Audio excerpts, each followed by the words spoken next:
The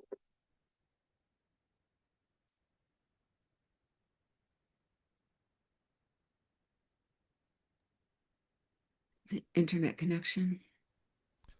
There's no sound.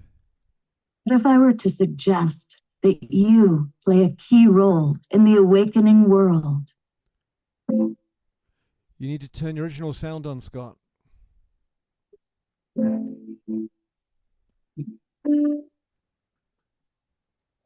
that you are watching this because you have heard the call.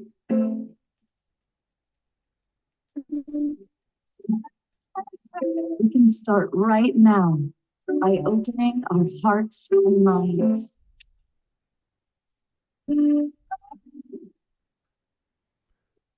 the awakening world.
Happy Sacred Sunday, everybody, and happy solstice.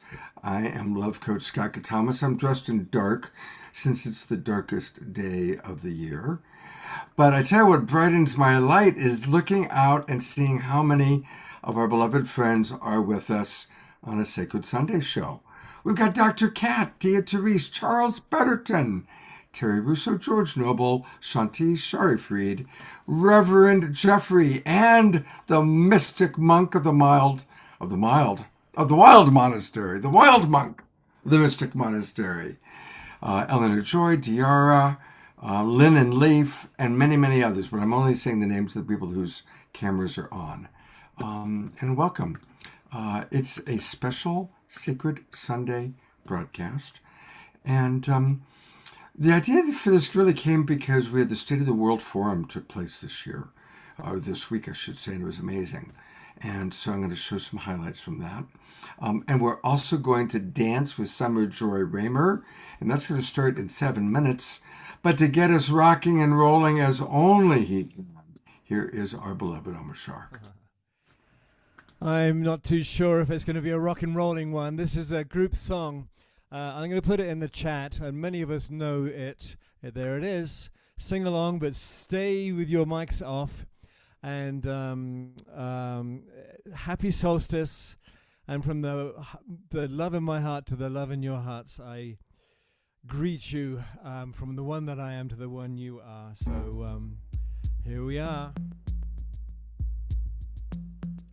Here we are.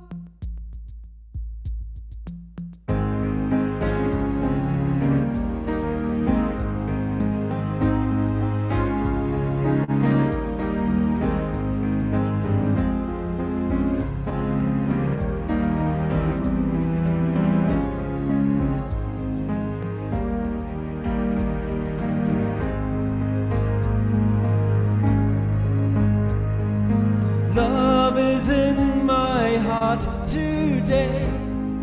Love heals in every way. Gentle is this heart of mine. I am in love divine. And peace is in my heart today. Guides me on my way. Gentle is this heart of mine. I am in love divine.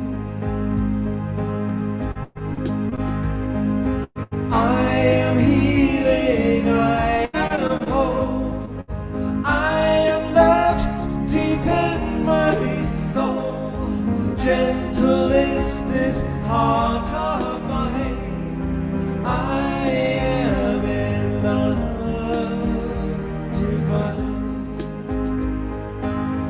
So honey bit. La, la,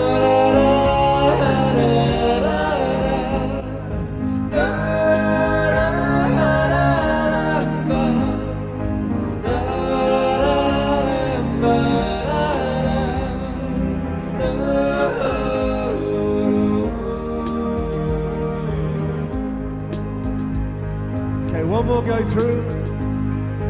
Love is in my heart today.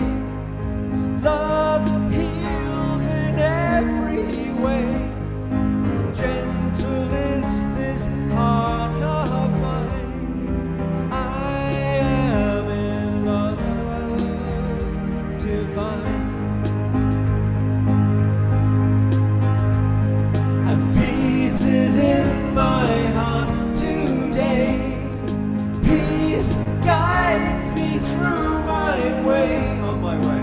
Gentle is this heart of mine. I am in love divine. Okay.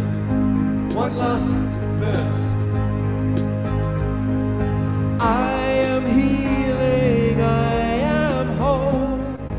I am loved deep in my soul. Gentle is this heart of mine. I am in love divine. One more hug.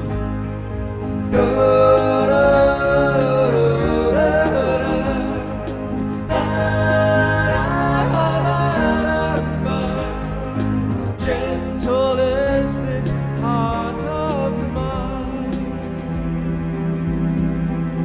I am in love divine.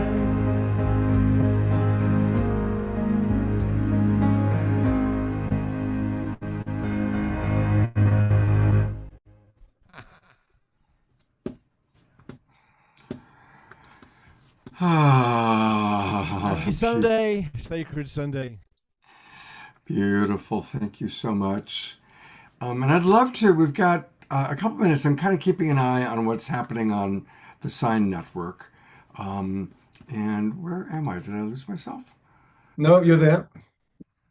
You know what's so funny is I don't see myself. Oh, we see you. It's all good. I must have. Here we go. Thank you. It's been one of these mornings. I'm kind of keeping track of what's going on in the Sign Network because we are going to screen share when it comes time for Summer Joy to do her dance. But right now I'm looking and it must be recorded because Jerry Anderson is talking, but he's in the Zoom room with us. So it's happened. We are now living in multidimensional reality. Now, I want to point this out. Here is Jerry live with us now, right?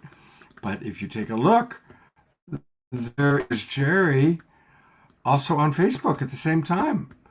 So proof that we now have finally learned how to bilocate. And of course, it would be the mystic monk, the wild monk of the mystic monastery who first figured out how to be in two places at once. Congratulations, Jerry, you did it. Now, 100th monkey, since you did it, we all can do it now. We can all bilocate, which is something I know many of us have been trying to do for a long time. Thank you, Jerry. I think while I wait for Summer Dance to begin, I would love to read comments or hear from any of you. So if any of you actually want to speak, like as in you turn on your camera and I put the spotlight on you, raise your hand by doing that little thing. That brings you to the front of the screen where I can see you. And I'd love to hear what some of you say. And Terry Russo writes, too funny. Now we just need to figure out molecular transport. Yep, absolutely. Well, actually, we just need to remember what happened last night with Kat and feel into the field, right, Kat? That's right. Kat's here.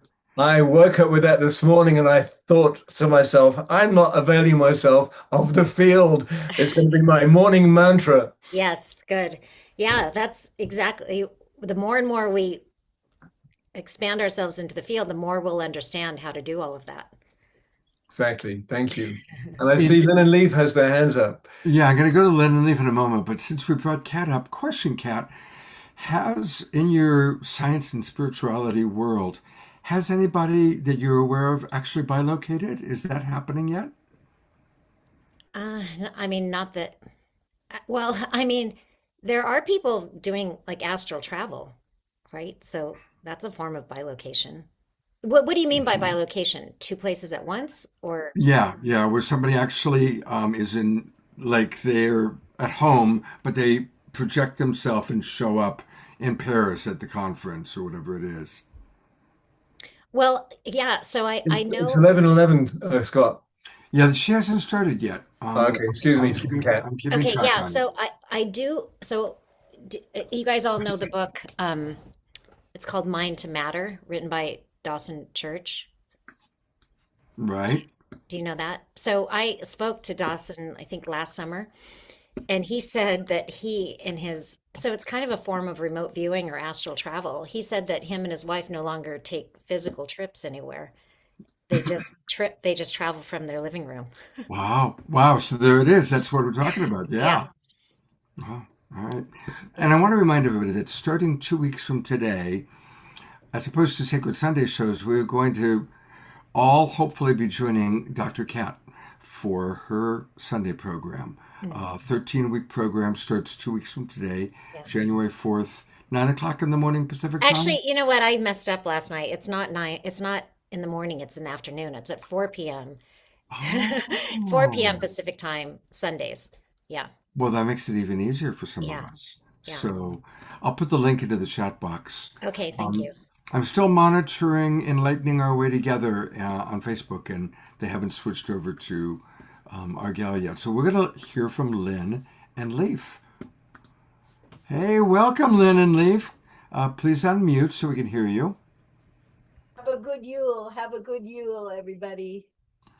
It is the Yule celebration in the far north What? among the Vikings of ancient times, among the Celts of ancient times, among a lot of people.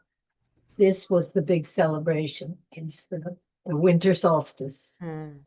And we are just so grateful to be here at this time. And we are appreciating everything that you present to us because we are basically also by design, we are housebound, but we don't mind. This is our temple. And I'll tell you what, Omashar, when you play your music, I swear I levitate. I swear I do. I Good. love it. I'm glad members of our tribe swear. It's always a good thing.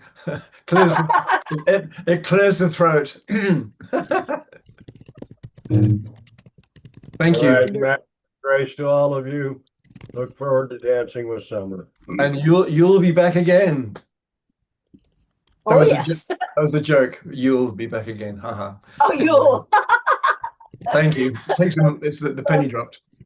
Save us a space beside you, Gert boy. We're coming in. Yeah. Well, I think Summer Joy is about ready to do her thing, so I'm going to switch over to that.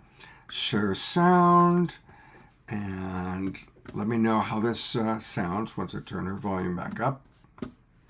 In this together here. And That's good. Francine has her hand. Uh-huh. Okay. So let me just catch up here. Yes, Francine, let me spotlight you. If there's anyone else that is a part of the Eastern region, let's bring us in together. Oh, Jane Young. Yeah. Okay, bringing you in.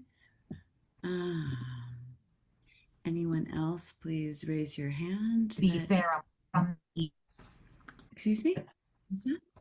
I'm in Santa Fe, just to let you know. I'm from the East Coast.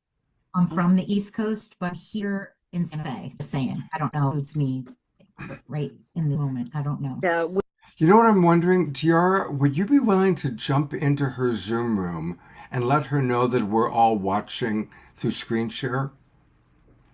And do you need the link to her Zoom room, or do you have it? Why don't you give it to me just to be sure? Okay, I'll send it to you in a minute. Great, sounds good. Just a little context. And also We go are full in screen, a Scott. 24-hour relay, I will in 1 minute. sharing light from 12 different regions all around the world.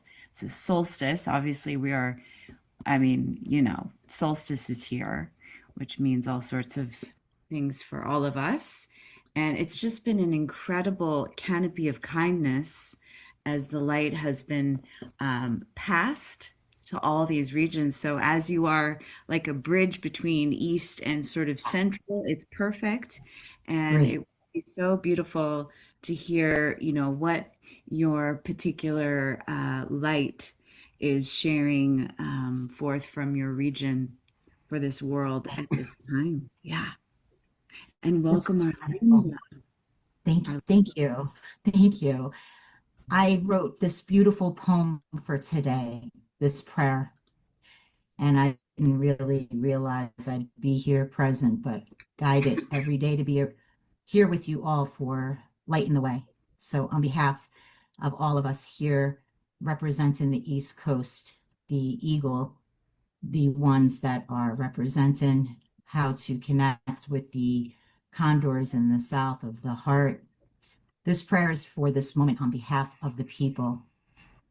I call upon all of our benefic, our ancestors, guardians, to witness and acknowledge this moment in time and space. As we call north, east, southwest of the below within, we're asking all of our benefic beings, kind with truth, light, to come and be with us now. We love you, we thank you, we honor you, we respect you. May all those who walk between the worlds and those who have crossed over, our ancestors, and those who await the choices that we make here on earth, may we all be present in this moment, in this sacred breath. My prayer is for how each individual chooses to go forward from this day forward. May we choose the light.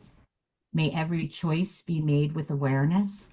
May humanity be strong enough to face truth, courageous enough to meet it.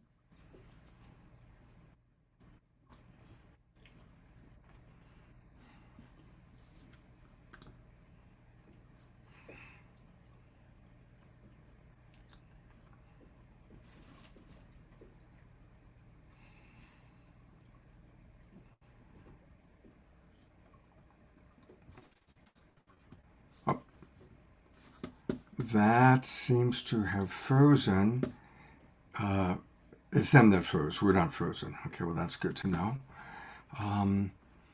So happy solstice, and I'll kind of keep track on that and see if they come back into live reality. I haven't seen Diara pop in there yet. Jerry, you have something to say? Yeah, that was about an hour and a half ago. Oh, really? Huh. Well, let me try restarting that Facebook Live. Oh, yeah, you're right. It still is our bilocated Jerry there.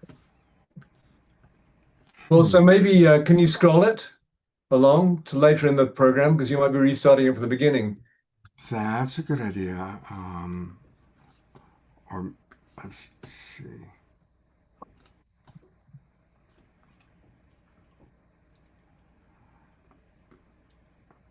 I mean, that looks like. Are you all still seeing it? Yes. I mean, that looks like somebody. Oh, well, now it keeps. All right, here, let's try this. Okay, that looks like. Day 3. That's we're going through the Solstice Sacred Fire. There's so many fires. There's too many fires going on. Well, gosh, gee golly willikers, we really do want to dance with her. All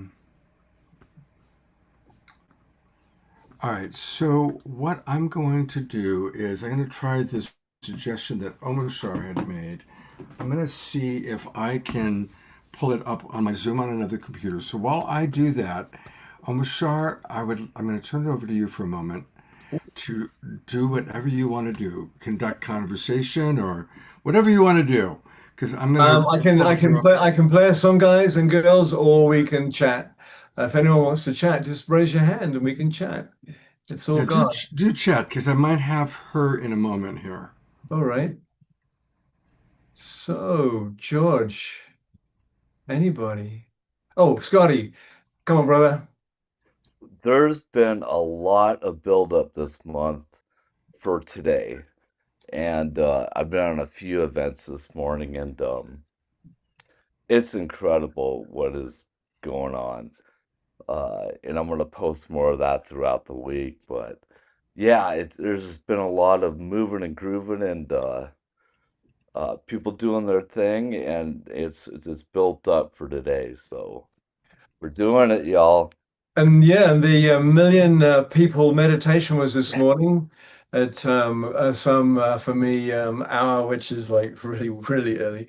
And so I don't know how many of us joined in on that one, but I did. There's a few going, and then a couple others that I signed up for, but yeah, just like in the last couple of months, all the work and passionate service we've all been doing has really built up to today, and we're moving and grooving. We are doing it. So we are. Thank you all for your passionate service.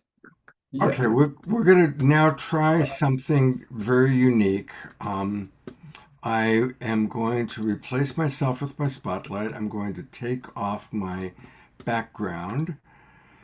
You guys get to see my phone. Now, if I put this up, here's... As long as your original sound is on, we'll hear that sound. So make sure my original sound is on here. Yeah. It's on. And then let me make this large. Are you on your other computer? I am. Have it. I thought we already did. We passed it to Summer so she could do her joy dance. That kind of works. We've moved it on officially. Find yourself a box to put it on, brother. We didn't do the What's that? Find yourself a box to put it on. They're wonderful. Yay. Or a pillow. Light, you don't even see it. Yes, it moves so fast. It slipped by me. Oh, Okay, I see. great. Good deal.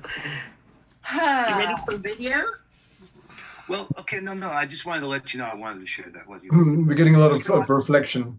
Yeah, I see I that. just feel like maybe hearing voices. Well, okay. So when we set this up, the idea was to bring light to these different regions, the 12 regions that we identified. So just so you guys know, I mentioned this a couple of hours ago. I want to restate it. Can you put your screen down more? The camera? No, that's the most it goes down. And get a pillow. And the folks over here it's a very large laptop, unfortunately. Put it on a couple of pillows. Bring light again.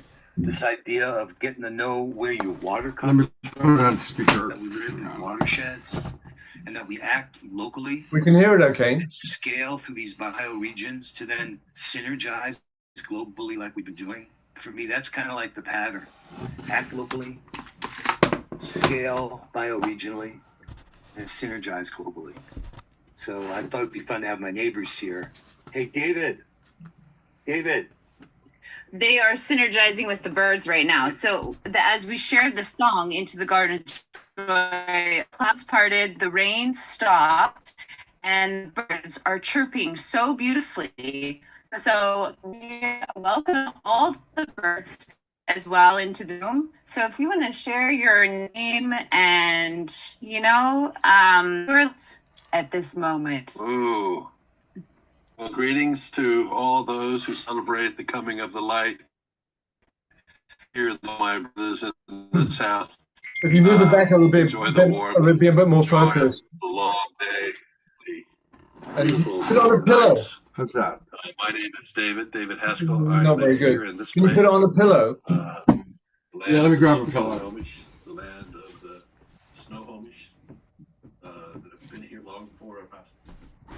And I am with my friends, Summer and John, and I stand with them and honor their absolute reverence for the message of joy in the world. And it is the Actually, I'm not a bit further away is good. so rightly expressed and manifest in their hearts. How's that? And it is a joy to be here. And it's a joy to share. It needs to be held steady, so it focuses. Actually, it's good there, brother. I was telling everyone here about the bioregional work that's going on. How's that? We have folks here from all Back a over bit. the world, yes, that are also Right. working in their It's it's what it is. Yeah. I don't know if this is working, you guys. Get your chest was the best. I think I'm gonna. A deep meaning that you are where you are. You care for what you stand on. This Yeah. is your I don't think This this is is the working so place well. that you stand. And this is the place that So, Well, we're going to go into the state of the world videos, right? we are going to. Maybe we could have a little song before then. And I think we need a song. and a chuckle at the attempted folly. Because the main thing is we're all together in this room, our family, and I'm going to go on to. You put us on gallery view, perhaps. Yeah, that sounds like a good idea. And we're here together, and that's what it's about. And we know the technical world is the technical world, and it is what it is sometimes. But I'm so grateful to be here, and I love my Sunday mornings actually with my tribe, because I've just basically I go to bed about 3 or 4 in the morning. I have to peel myself off my sheets to come here, but the joy of us joining together just lights me up, and I'm amazed at how my field comes in, and I get my electrical charge up a little bit more, Kat. And and my brain opens, the cells start firing that don't normally fire till about 2 in the afternoon, and it's like brilliant. And so, how about that for an excuse? So, so should we sing a song and then get on with the thing, Scott? That sounds like a good plan. All right, I'm almost there. Chat for a minute. Well, I'll read some of the comments that have come in. Scotty Satori writes, "This reminds me of the days when I had to record my music of 2 boom boxes using cassette tapes." Absolutely. Charlotte LaFranc is in the house. That's always a joy. Yeah, Summer hasn't even started dancing yet. She's just got different people coming in and schmoozing. So, Dr. Laura points out it is a spectacularly beautiful sunny day in Chicago. Even with the cold, she did meditation in the sun, sitting on the ground. Wow. And scrolling up, looking at the chats. George Noble listened to a Center for Spiritual Living talk about stillness, its importance, and the different forms. Jerry reminds us that joy to the world is still God's goal. Right on, Jerry. And Dr. Laura reminding us, may peace and unity prevail on earth. Reverend Jeffrey, I am healed through the love I am joyously emitting to all that are here. Thank you. Thank you, Reverend Jerry. And thank you, Reverend Jerry, for all the people you brought into our world, including Dr. Kat Lewis, who blew our audience away last night. Kat, I've received multiple comments from people about how blown away they were by your presentation last night.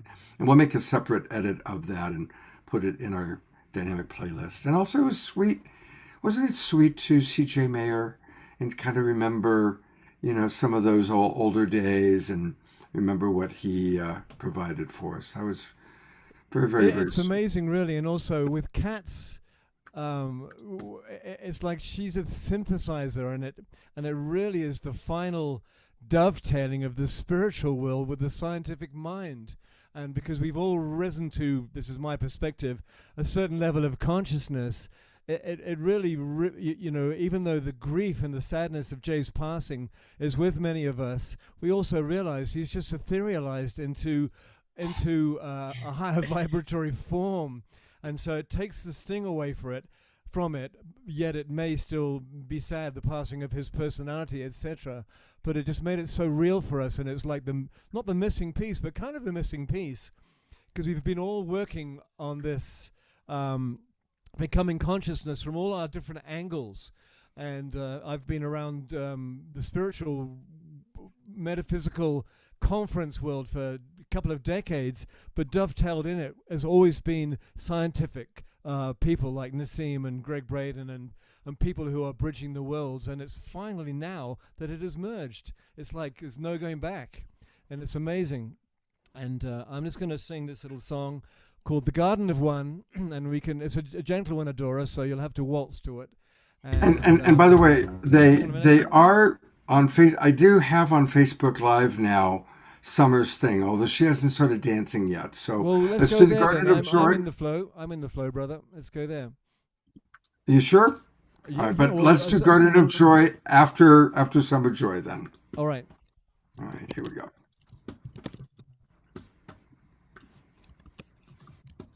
His wife and I followed.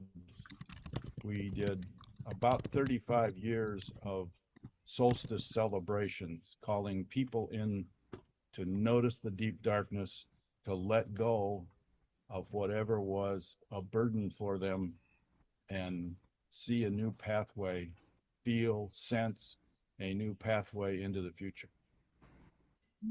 I hope we all may find that new path into the future soon.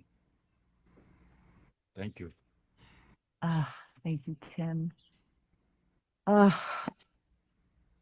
Yes, to all of that. I also just want to say I really want to dedicate my light to Tony. He's an Indigenous elder here on Whidbey Island with the Squamish tribe.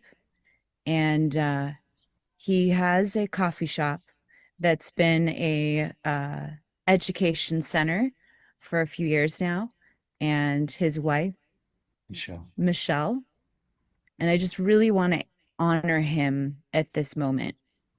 What it took for him to listen to his ancestors to have the coffee shop called Beaver Tales.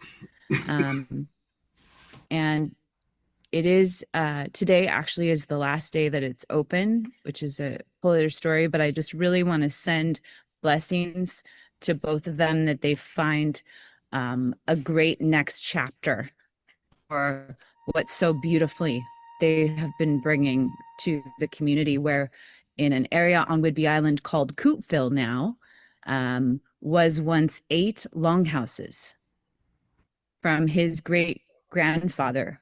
So I'm just really feeling him at this particular moment, and I'm just sending him, dedicating my light, our light here to him at this moment of tremendous change and hopefully beautiful possibilities to continue his calling in our community, to circle back to his ancestors' land.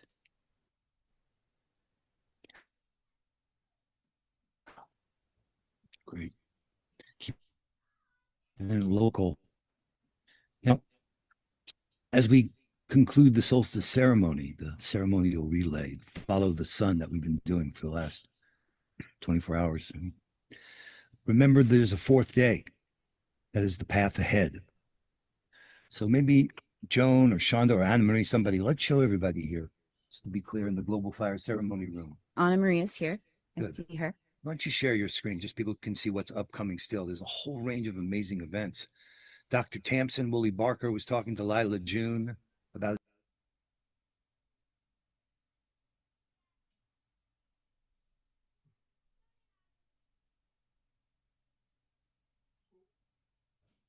We've lost the screen share, Scott.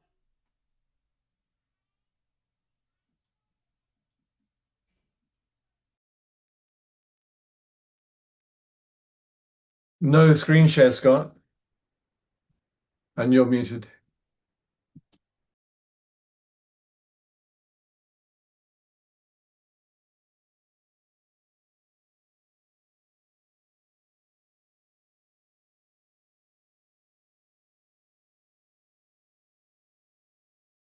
You're muted, brother.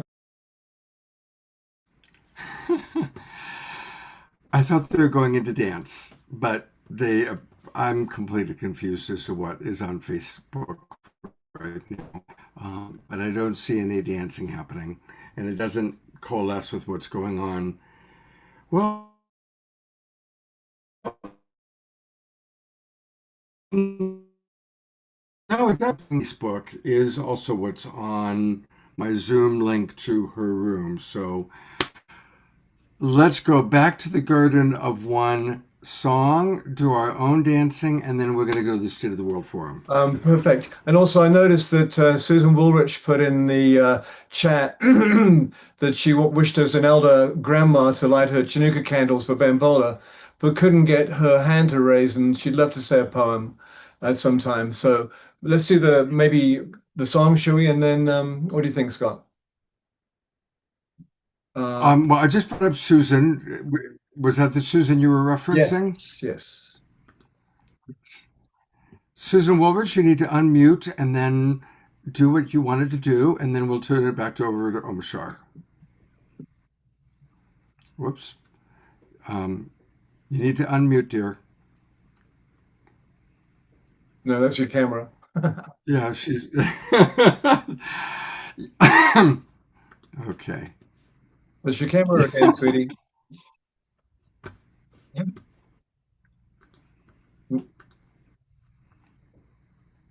You still need to turn your There, mic on. now I can unmute.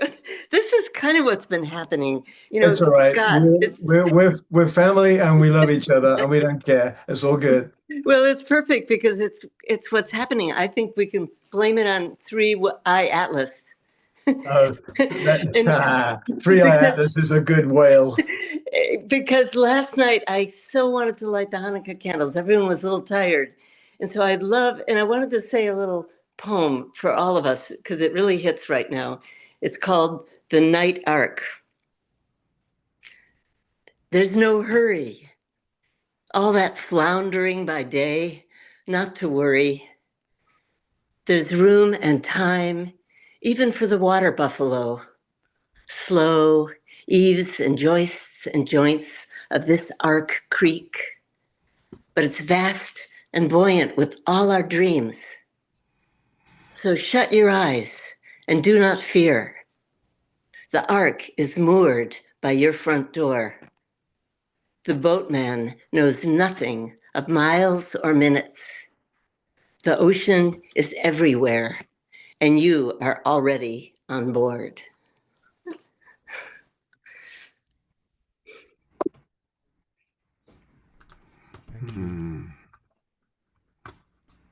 Thank you, Susan. That's beautiful.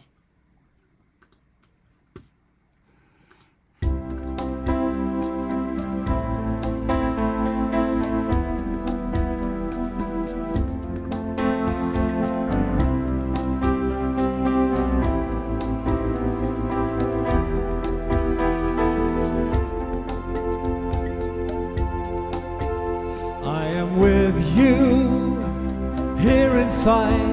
Don't worry, don't worry. And I love you more than you could know.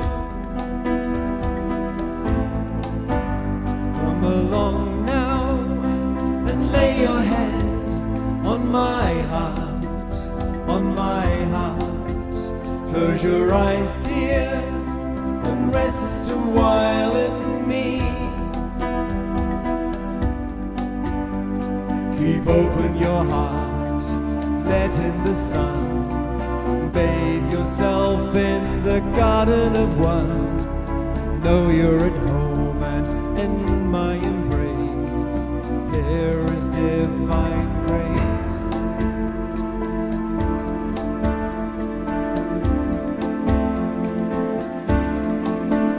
Now I ask you to take a step towards me, toward me. I can feel your longing to be home.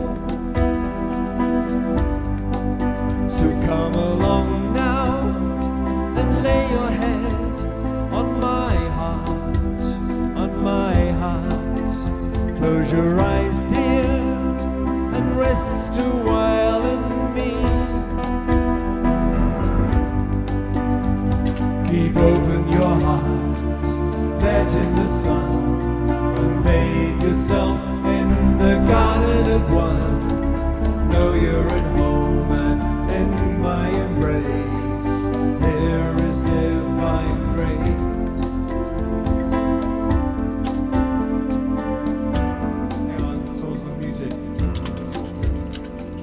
1 minute. Here is divine grace.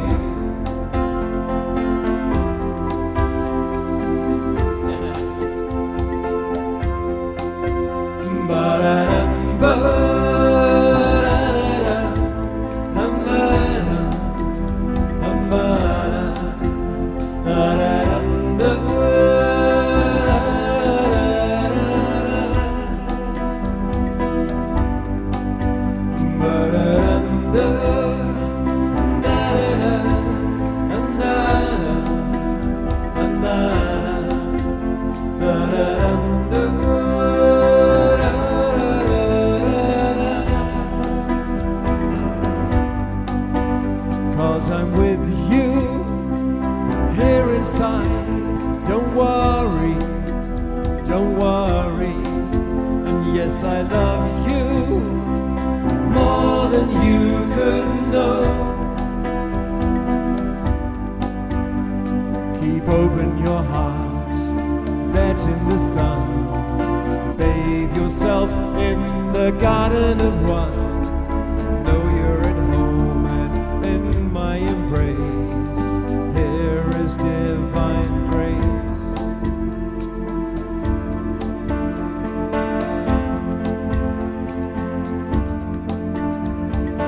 Here is divine grace.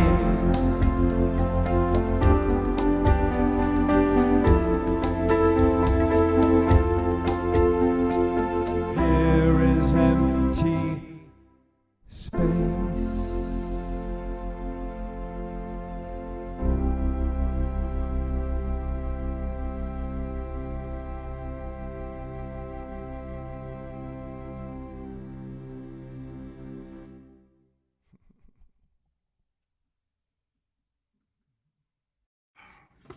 Let's all give Omashar some big love. And as somebody said in the chat box, as Terry Russo said, where would we be without our dear Omashar? Thank goodness he's here with helping us keep high vibes. Absolutely. Yes, and thank you. And I repeat that for all of us, Terry, because we're all pinging off each other and getting higher and higher and deeper and more refined truth through the sharings that we share with each other. And so we really are lifting as a family. And of course, our families are connected to all the other families that are lifting. And we're raising the consciousness of the world right now. What a concept. And Scott, maybe you'd like your background on again, because you do need to clear your bed. Oh, shit. That's right. Hey, no swearing, it's Sunday. Actually, this has been a really wild, funny day. it is funny. And the thing is, everyone's seeing all of the, everything that happens in front of the scenes and behind the scenes. And Dia, I think it was, actually said, because of watching it in this way, she really feels a part of the family. Because, you know, we're not hiding anything. It's just all in the moment. Yeah, absolutely. And it's funny because while you're doing the song, I was getting everything all set up on the State of the World Forum videos. And wouldn't you know that they literally have changed the program. So I have to log in, and I'm doing that right now. Well, cool. Whilst that's happening, let's hear from Jeffrey Colebrook, who's got his hand up. Please spotlight him, because All I'm right. on. Yeah. Okay. Well, it's so good to be here and being able to watch the wonderful emergence of our dear friend Dr. Love Cat Lewis in her program, and it ties back into really the underlying science that is so important. Hi there, beautiful. I love the new haircut. Thank you. Handsome. And but you know, we get to share meditations with her, and we've been in process for years now with Nassim Haramein and the groups as it continues to evolve and it continues to work deeply with the science is bringing. And you know, we're talking about the rising of the consciousness of and telepathy. Well, I have a little bit of news I thought I'd share here. I wasn't going to be, but you know, while Atlas, you 31 Atlas is come and gone. It's the fastest thing that's come through here. There's something that's been here for a lot longer. That's the Boogosphere. And that to me has a much more interesting mystery that we are involving. There are one of the scientists is from the International Space Federation, is working on that and getting to know what's happening. And it turns out that it's not only it's sentient, but it's telepathic. They're actually communicating with it and having telepathic conversations with some of the people that are working on finding out exactly what this Boogosphere is. They do know it's 10,000 years old. It's going to be so exciting to see how that unfolds as we learn something about that connection to a deeper ancient wisdom that is, whether it's from a deeper ancient wisdom from here or from the celestial realm. It's a fascinating, just fascinating thing we're having fun following. And so I just thought I'd bring up that information as well. And the fact that it's just such a fun place to come and share our love here with each other. And, I hope that, I really hope that we can all continue to try to support bringing in zero point energy. I see it as the #1 solution for what's going on with Mother Earth, Gaia. Without until this reptilian brain that's running the planet, continues wasting the beautiful resources of our planet. But we can be replaced. We can use that. We can move to the next level of civilization easily and gracefully if we can open up and let ourselves embrace the energy that is the source that heals. The very field that Kat was talking about is also accessible to run all the energy in our planet. That energy, because it runs us, it is us.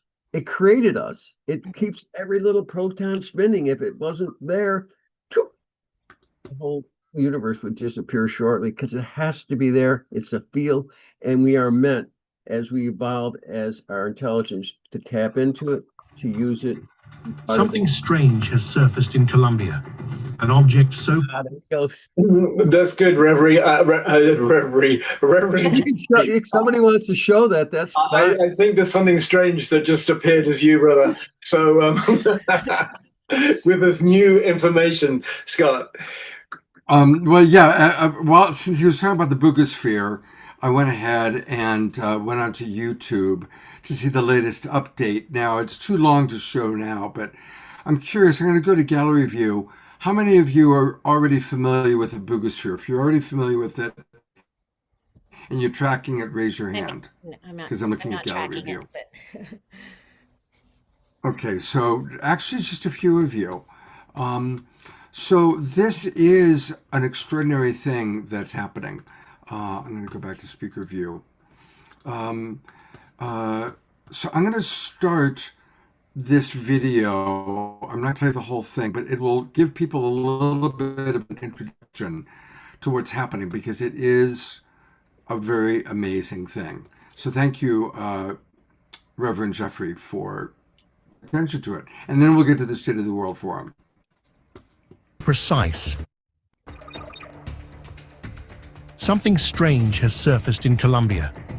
An object so precise, so out of place, that even seasoned researchers admit they've never seen anything like it. The Boogosphere looks simple at first glance, but the moment high-resolution images hit the internet, everything changed. No seams, no tool marks, no known method to explain its construction. And then came the real shock. Resin sealed deep inside the sphere, dated to more than 12,560 years old, a time when humans weren't supposed to have any advanced technology at all. Scientists, engineers, and investigators have spent months trying to close the gap between its age and its impossible design. But the closer they look, the stranger the truth becomes. A metallic object, The Buga sphere was first uncovered by construction workers in a remote area near Buga, Colombia, while clearing soil for a new development. At first, they thought it was an ordinary rock, but its smooth metallic surface and perfect roundness immediately drew attention. Local authorities were notified, and the object was carefully extracted from the surrounding earth. Photos circulated quickly, sparking immediate interest among scientists and the public. The unusual find was unusual enough to raise questions even before any laboratory testing had begun, and it set the stage for the months-long investigation that would follow. The Buga sphere drew attention long before labs had a chance to test it. The object looked simple from a distance. Scott, put Yet it back something on the about small it screen. made people hesitate. The surface seemed too controlled, too deliberate, Put and it too back free. on small, because it keeps on flashing on and off. Put it back on small screen. Take it out of full. There we go. Now try it. Keep going. It's really interesting, but it just flashes on and off. Of the small irregularities that usually reveal how something is made. Even That's the better. earliest photos gave the sense that the sphere held information that wasn't obvious at first glance. As more high-resolution images appeared, the surface raised immediate questions. The metal showed no welds, seams, or tool marks. Engineers who reviewed the photos pointed out that even advanced fabrication normally leaves tiny details, grinding lines, directional brushing, or slight differences in surface depth. None of those appeared here. Instead, the metal looked uniform, as if it had formed all at once. Under angled lighting, faint lines became visible. They didn't match letters, symbols, industrial stamps, or anything used in manufacturing. They sat inside the metal rather than on top of it, and their spacing didn't follow any obvious pattern, which made them hard to interpret. The next noticeable feature was the set of 31 microscopic openings spread across the shell. Under magnification, each opening showed an identical circular shape and size. Achieving that type of accuracy on a curved surface is difficult without controlled tools. Internal scans showed that each opening connected to a straight channel inside the sphere. The walls of the channels were smooth, polished, and showed consistent structure across the entire object. Because nothing in the photos matched known categories, researchers needed direct access to samples. The first usable material came from resin trapped deep inside the channels. This gave scientists something they could measure, not just observe. Once the internal resin samples reached laboratory teams, the work shifted from surface impressions to direct testing. The goal was simple: figure out whether the material inside the openings could help establish when the sphere, or at least part of it, was created. This turned the focus toward laboratory methods rather than appearance. Why laboratory testing?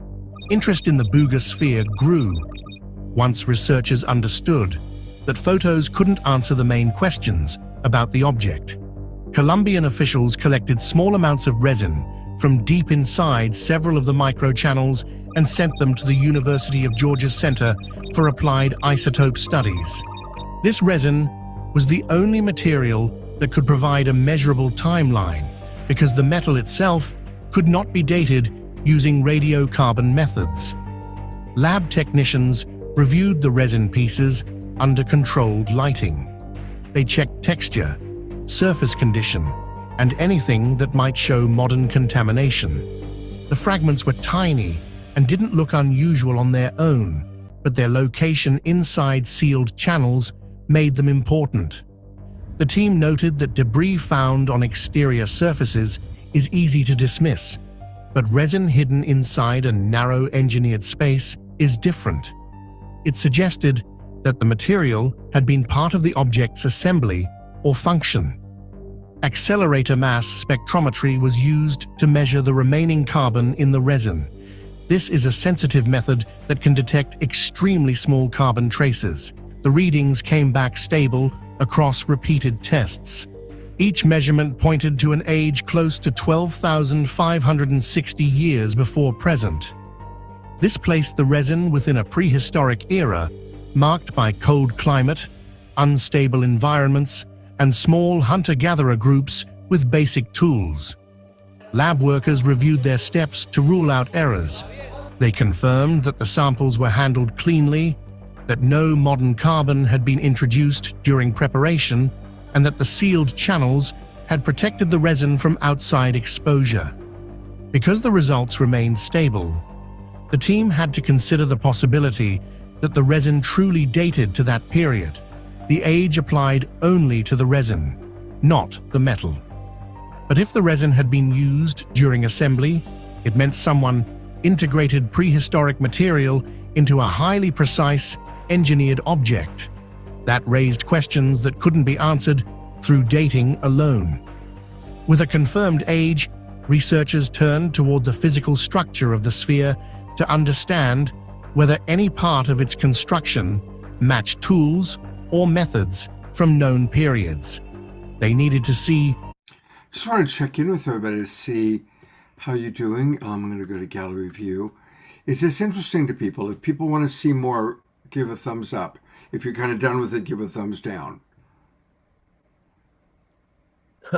Sometimes. Well, it's about 50-50. So what I'll do is I will put the link into the chat box. For those of you who want to watch the rest of it later on today, you can do so. So let me get them for you all. Just share, of course, everyone, Danny Sheehan, Dr. Greer, the people from the ISF. Inez will be working on finding out more about it. One of the interesting things that didn't come up is that it gained weight after they gained it. In other words, it has gravity control, and it was flying around in gravity control. And when it came down, they watched it gain in weight. So that's one of the phenomena that they're trying to investigate how that could possibly be. So there's a lot of fascinating things that are coming out from this. Maybe we could even mention it tomorrow, Monday, a little bit if you want, Scott, as well. Yeah. Relates to gravity control and connection. Now, whether it's ancient humans, ancient people that had the technology before, or whether it's from off-planet technology, it's definitely something that we are not currently able to reproduce. Yeah, and thank you for bringing it up again, Jeffrey, because it's a fascinating thing that's going on. All right, I am going to share with you a little bit of the State of the World Forum, and then we're going to actually watch part of it. Also, we've got Fanny and Vigari are going to join us in a little while, so we'll take a musical break and listen to Fanny and Vigari, and of course close out with an Omashar song. So the State of the World Forum started a week ago today. It started on Sunday, and it was Sunday, Monday, Tuesday, and Wednesday. It was 4 days. A little bit about the history of it. Way back in the late 1990s, Jim Garrison created the State of the World Forum. He had some amazing presenters who came, including Gorbachev, who came all the way from Russia. And it really was a very inspired gathering of people to, because back in 1995, 96, when they were doing it, everybody was like, okay, we're approaching the millennium. Remember that? Remember Y2K and 2000 and all the hoopla around hitting the 2000s. Anyway, fast forward to present time, and Lynn Twist, who probably many of you know, Lynn Twist is the co-founder of the Pachamama Alliance, and she was down in Ecuador leading a group of people there. This was maybe 6 months ago or 9 months ago, and she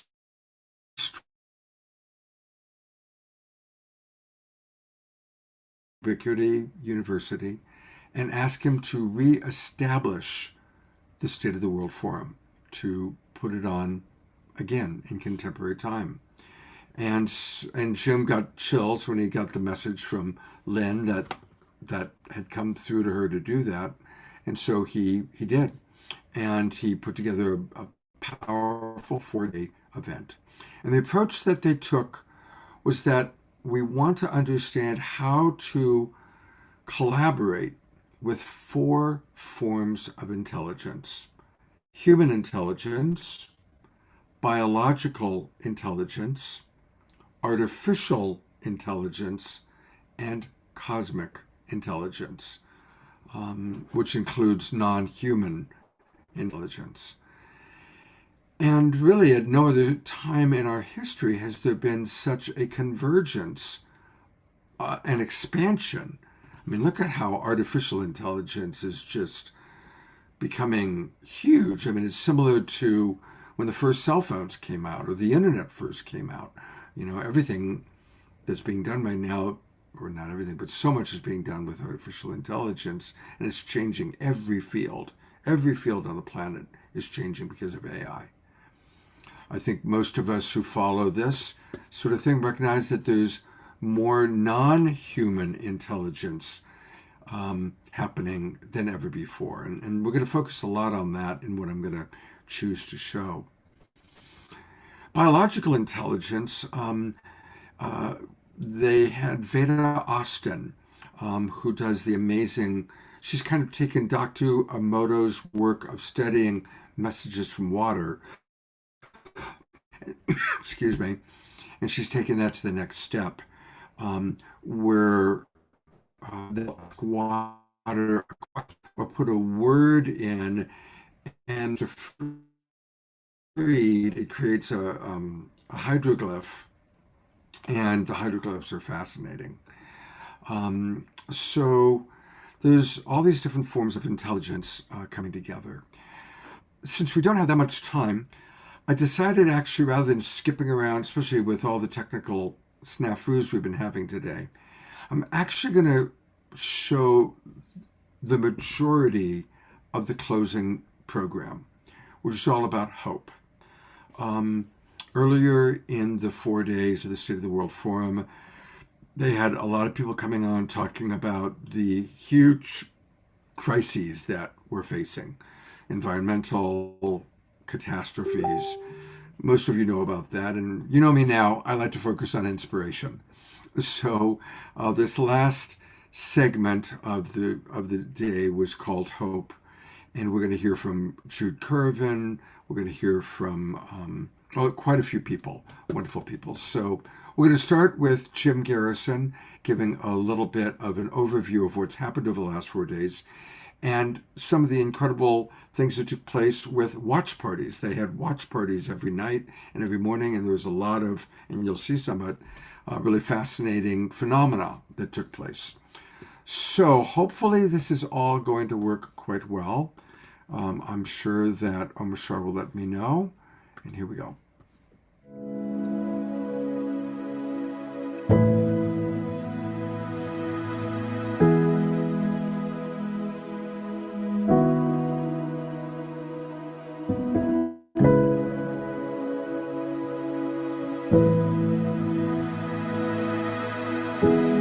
Make sure all your other stuff is off in the background. What's that? Just make sure everything is off in the background. Your internet's a little bit slow. It looks good and it sounds good, but just make sure all the program. I'm going to go to force quit and see what's running. Let's see, QuickTime Player. We don't. Oh, we might need that. I can close Safari. Yeah, many browsers. I can't close Zoom. No. I mean other redundant ones. Okay, I got to keep Google Chrome open though, because I think that's where this is living. Perfect. Okay. Let's try this. Exit full screen for a minute. Original sound. Here we go.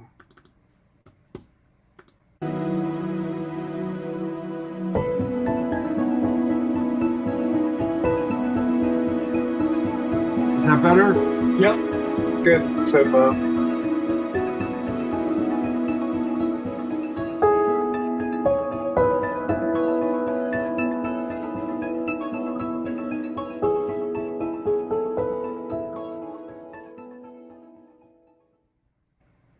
Hello, everyone. We now come to the final session of the 2025 State of the World Forum. Having completed an extraordinary movement of spirit in our previous session, where we focused our attention not on the outer world and the other intelligences, both cosmic and terrestrial, but on the deep interiority of our humanity. And we did so in the spirit of one of the most foundational truths of ceremony and ritual, handed down over the millennia all over the world. And that the space between the ablution, the cleansing, and the sacrifice, the space between, is the holy of holies. Because it is in that space that human intention, embedded in the heart, is purified.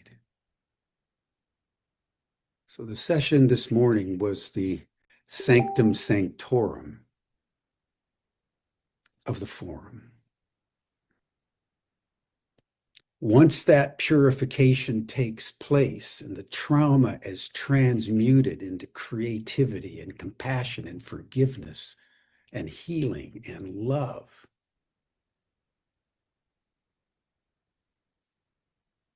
the sacrifice is possible. The action in the world, the manifestation of our intent.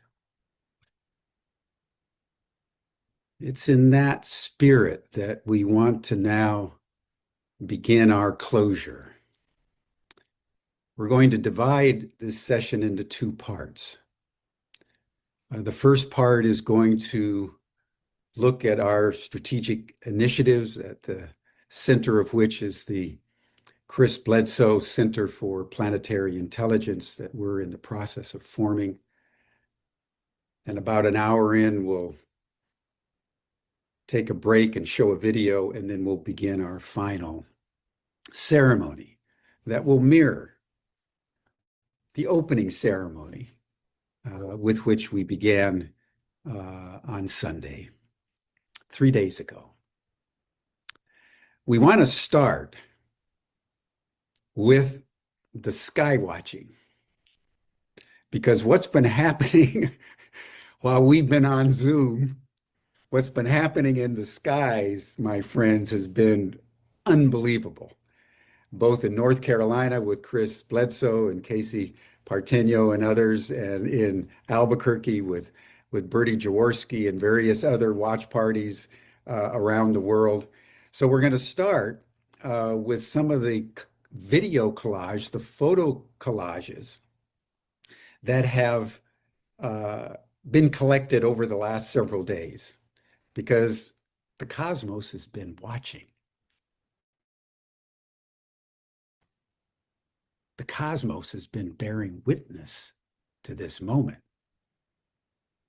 And so we're going to begin with a celebration of the orbs, and then we'll move into the strategic initiatives in the Center for Planetary Intelligence. But welcome, everyone.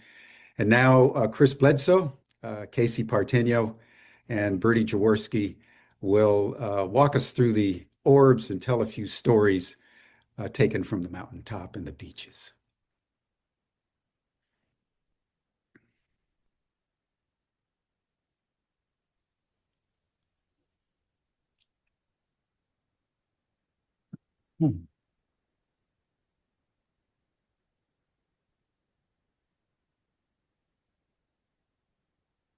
Casey, do you want to say anything about the video before Georg puts it up? Yeah, so we've been having sky watches here in North Carolina over the past 3 nights. Just had some amazing experiences. So we've collected all of the best footage from that, which we will be showing you all today, as well as going into some symbology that we've found recently with the group. And then we'll finish off with the psionics lens and go into that. So we'll sort of have 3 chapters to this video, and Chris is going to be talking over and kind of describing what you're seeing as we go through.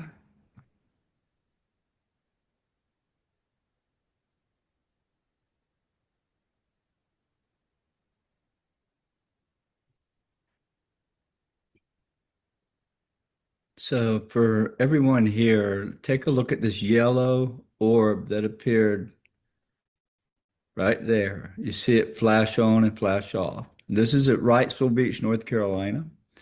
I've been here since Saturday, and I guess we've collected over 600 videos since Saturday night. Every night, massive amounts of orbs appearing. Well, this particular yellow orb, which is unusual, rarely film those, appeared about 300 yards offshore from us, and a bit later you're going to see a green one that is extremely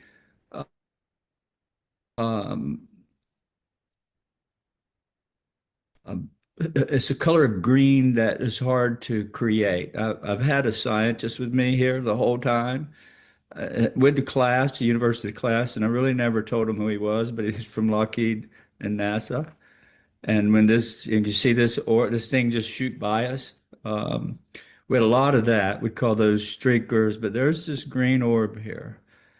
And if you can look at it close, it has merged with the yellow one. So there was a green orb and a yellow orb. They came within 300 yards of us. We filmed it in the early morning hours this morning again. But they joined. We watched them join. And that's on the ground. That came from the sea. We had a lot of activity coming out of the ocean and coming right up to us and putting on a show. And everyone here in the class got to witness it. And behind it, if you look behind it, there's quite a few orbs that begin to show off back behind it. One of these clips, they were going completely crazy. But that is 2 orbs joined into one right there, setting on the surface, 300 yards offshore from where we were standing, our whole class. And I mean, it came and stayed pretty near an hour. There's another double. This video has been unedited, uncropped, anything. So it's shot in raw data. There's a lot of information there that we can pull out. But we've filmed 2 or 3 of these objects that flew by right overhead with nothing but 2 orbs side by side, and lots of that kind of stuff. I mean, it was constant the whole weekend with multiple orbs. You can see sometimes 2, 3, 4, 5 or more. There's an airplane there flickering, but the others are not airplanes. There's 3 there in a triangle. And I want everybody to pay attention to the 3. Why I wear a triangle on my lapel, and why there's 3 and a dot on the front of my book, UFO of God. You'll see an orb on the front cover with 3 little dots in it. It's very symbolic. It was 3 that took me on the river that night in 2007. And there's 3 there again. You notice they're lining up, and they do that constantly. Some symbology it's trying to tell us. And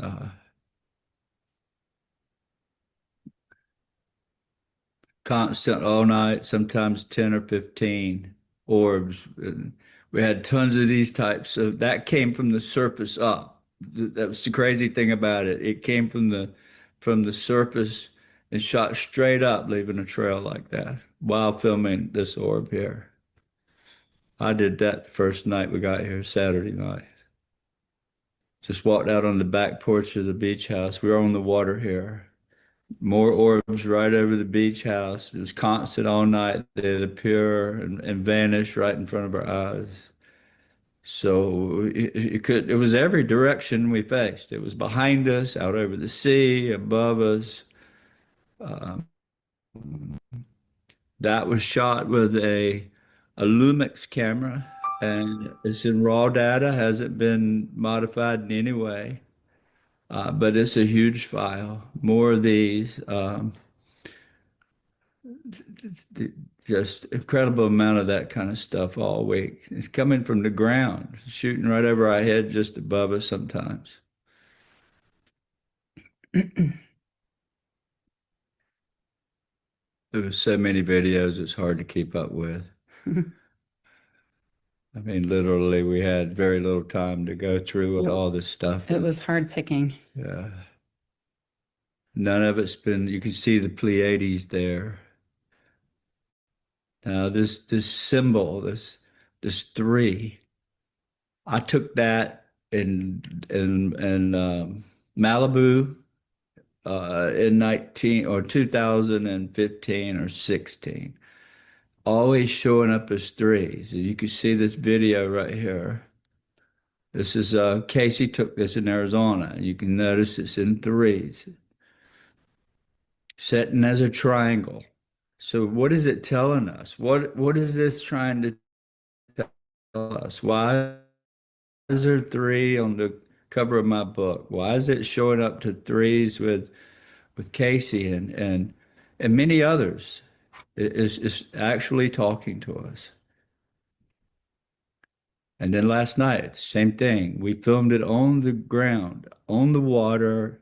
Early this morning, just before sunup, it appeared again, right out behind my beach. Now look at Casey's neck. You see this little triangle appear. I've had these on me, and many others get these three dots like that, three or a little triangle. And this Dennis, that's this morning on Wrightsville Beach. That appeared that's 300 yards away, just before daylight. Dennis is in our group, and he had to catch the airplane early this morning. And on his way out, he filmed that. And then he got a nice shot with a camera showing you where it's just sitting on the water. This orb is some of the stuff that I've taken high definition. Some of these videos we've taken with a special camera that is good in low light. Now look at what's inside this orb. We believe through this research center that with the help of AI and enough of this data, we can find a language in the patterns. It's definitely talking to us, and I know it is without a doubt. It's telling me that. And the next slide, you'll see another orb like this. I took this very close up in high definition, 4K, and it's telling us something in the pattern. This one here has been stabilized by scientists and slowed down. Well, this is normal speed here, but you'll see when it slows down. That black line is where you're wobbling or you're shaking the camera, they just kind of bring it back. But you see what's swimming around inside this orb? This is the kind of detail I'm getting. I have 1,000 videos or more of this kind of detail. This thing's alive, it's real, it's watching us, it's connected to our conscience. It's always there. And it's just something I want to share with everyone. I'd love to have students that work with us, with me, trying to capture this and trying to figure out what it's saying. And that's what we aim to do. And I mean, a lot of people say that looks like a cell, a living cell. Well, that's your ball of light that you're seeing. That's what they look like inside.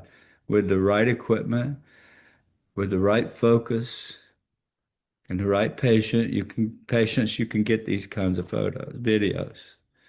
I've been very successful at it and have a lot of this kind of data, and captured a lot this week, just like that, with that big camera.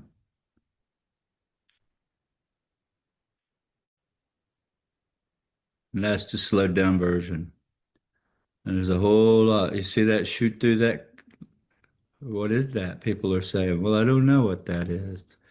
But we aim to study it over the next few years and find some clues. I think we can.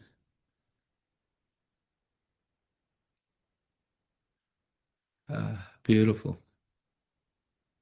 So what you're seeing there is the orb's getting brighter. It's starting to illuminate, get brighter and brighter till it washes the camera. Hard thing about filming this stuff, because you're constantly fighting the ISO. Because if the orb's too bright, you got the ISO too high, all you see is light. So it's a lot of work to, 19 years of this I've put in, gathering just terabytes of data. And yeah, it's time the world knows and studies this. And I'm just excited to be a part.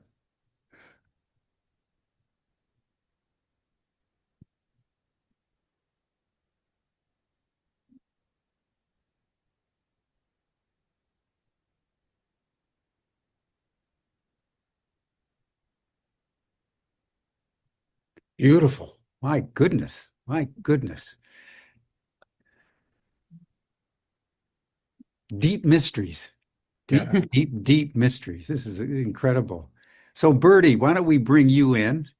Because while the orbs were over North Carolina, they were also visiting out in New Mexico.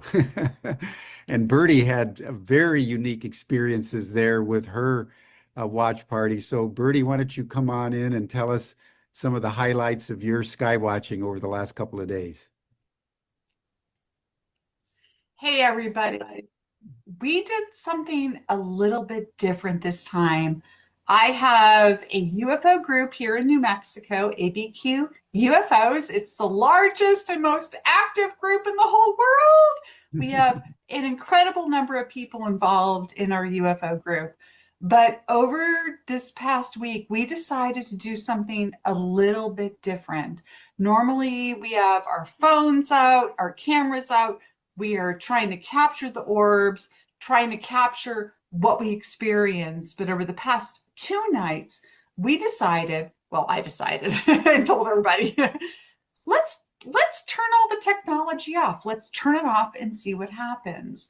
And so last night was incredible. But the night before, we had all of our cameras on. We got footage of orbs in the sky, like what you've seen with Chris and Casey. And we decided to turn our cameras off. And then we were walking down the mountain. We do our sky watches in the foothills here of the Sandia Mountains. And as we were walking down the mountain, carrying all of our stuff, we had this enormous, and I mean enormous, triangular ship, whoosh, just whoosh over our heads. It blew us away. Of course, we didn't have our stuff out, so we couldn't take a picture of it.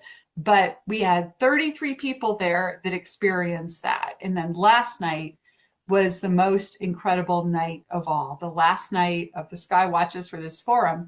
We went out, and before we all meet at the parking lot, and we all walk together because we have a lot of people who need a little help walking. And so we waited in the parking lot, and I told everybody, hey guys, let's just be human beings experiencing this phenomenon. Let's forget about the technology. Let's completely forget about it. So we had everyone put their phones, their cameras in their cars, lock them up, and we walked up and we did this deep, deep meditation, this deep kind of a calling of the forces meditation for an hour. And then we saw this incredible saucer-shaped ship just descend from the heavens, just absolutely descend over us.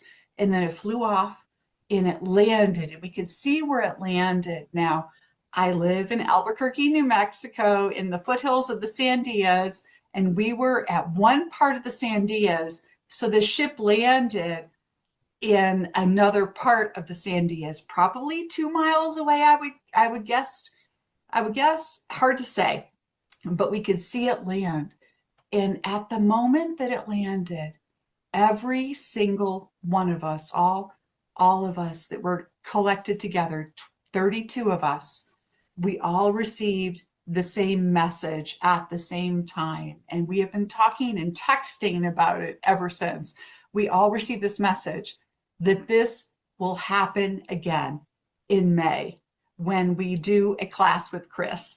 So this was a message for Chris and Jim and myself that the ships, they're going to come, they're going to land, they're going to talk to us. It was an absolutely incredible moment. And I do believe that turning off the technology opened us up in a way that was beautiful and special and allowed us to experience this on a level that we wouldn't have if we were looking through a screen.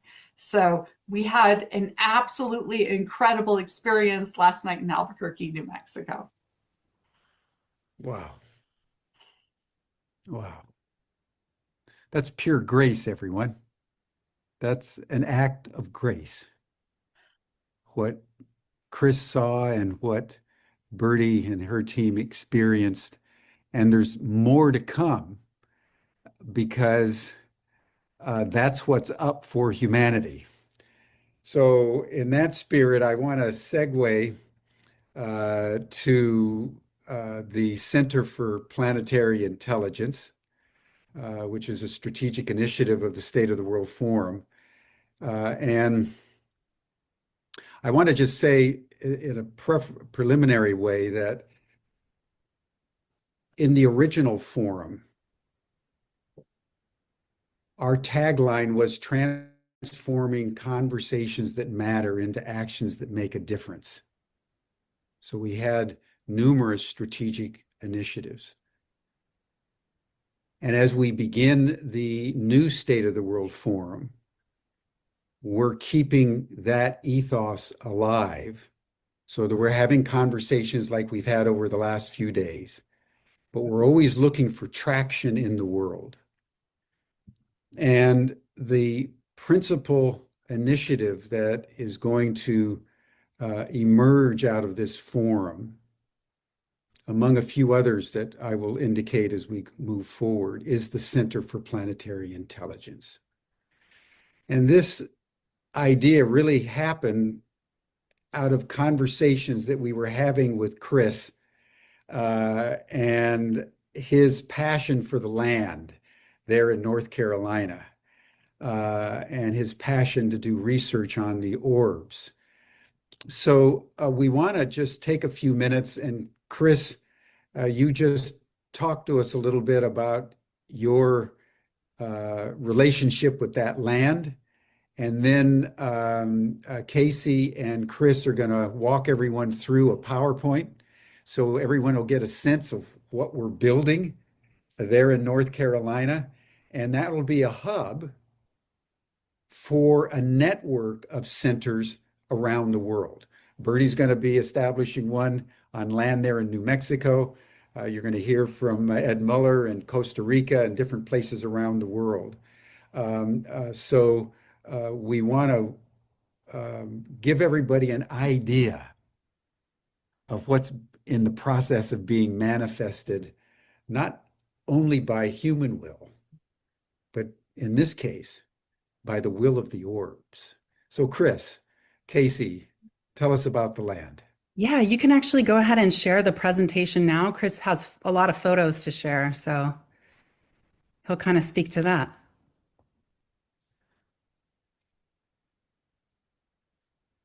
Okay, so we dive into land from here. Yep, you can go to the next slide, please. Okay, so 40 some years ago, 1984, I was born. This is where it all happened. What you're seeing here is where I was standing when I walked away from the guys fishing. You can see that little bucket in the top right, or that little chair. They were all sitting right there fishing when I walked away. And this shot on the bottom left corner is where I left, walking up towards the field away from my group. And the bottom right photo is where I found Chris Jr. hiding up under these dense shrubs when I came back from that experience in 2007, January the 8th of 07. And this is part of the Carolina Bays. This is the Cape Fear River, and it flows right from Fayetteville or Raleigh-Durham area all the way up to Wilmington, right now where we're sitting, Wilmington, North Carolina.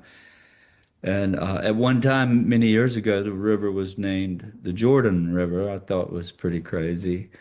But yeah, this is home for me. This is where it all began. And where we're looking to build this center is basically the other side of that river where you're looking there and just down a piece towards Wilmington. So, Go to the next slide. so here again, there's the walk. Top left is the walk away from the river going. You see it's going uphill.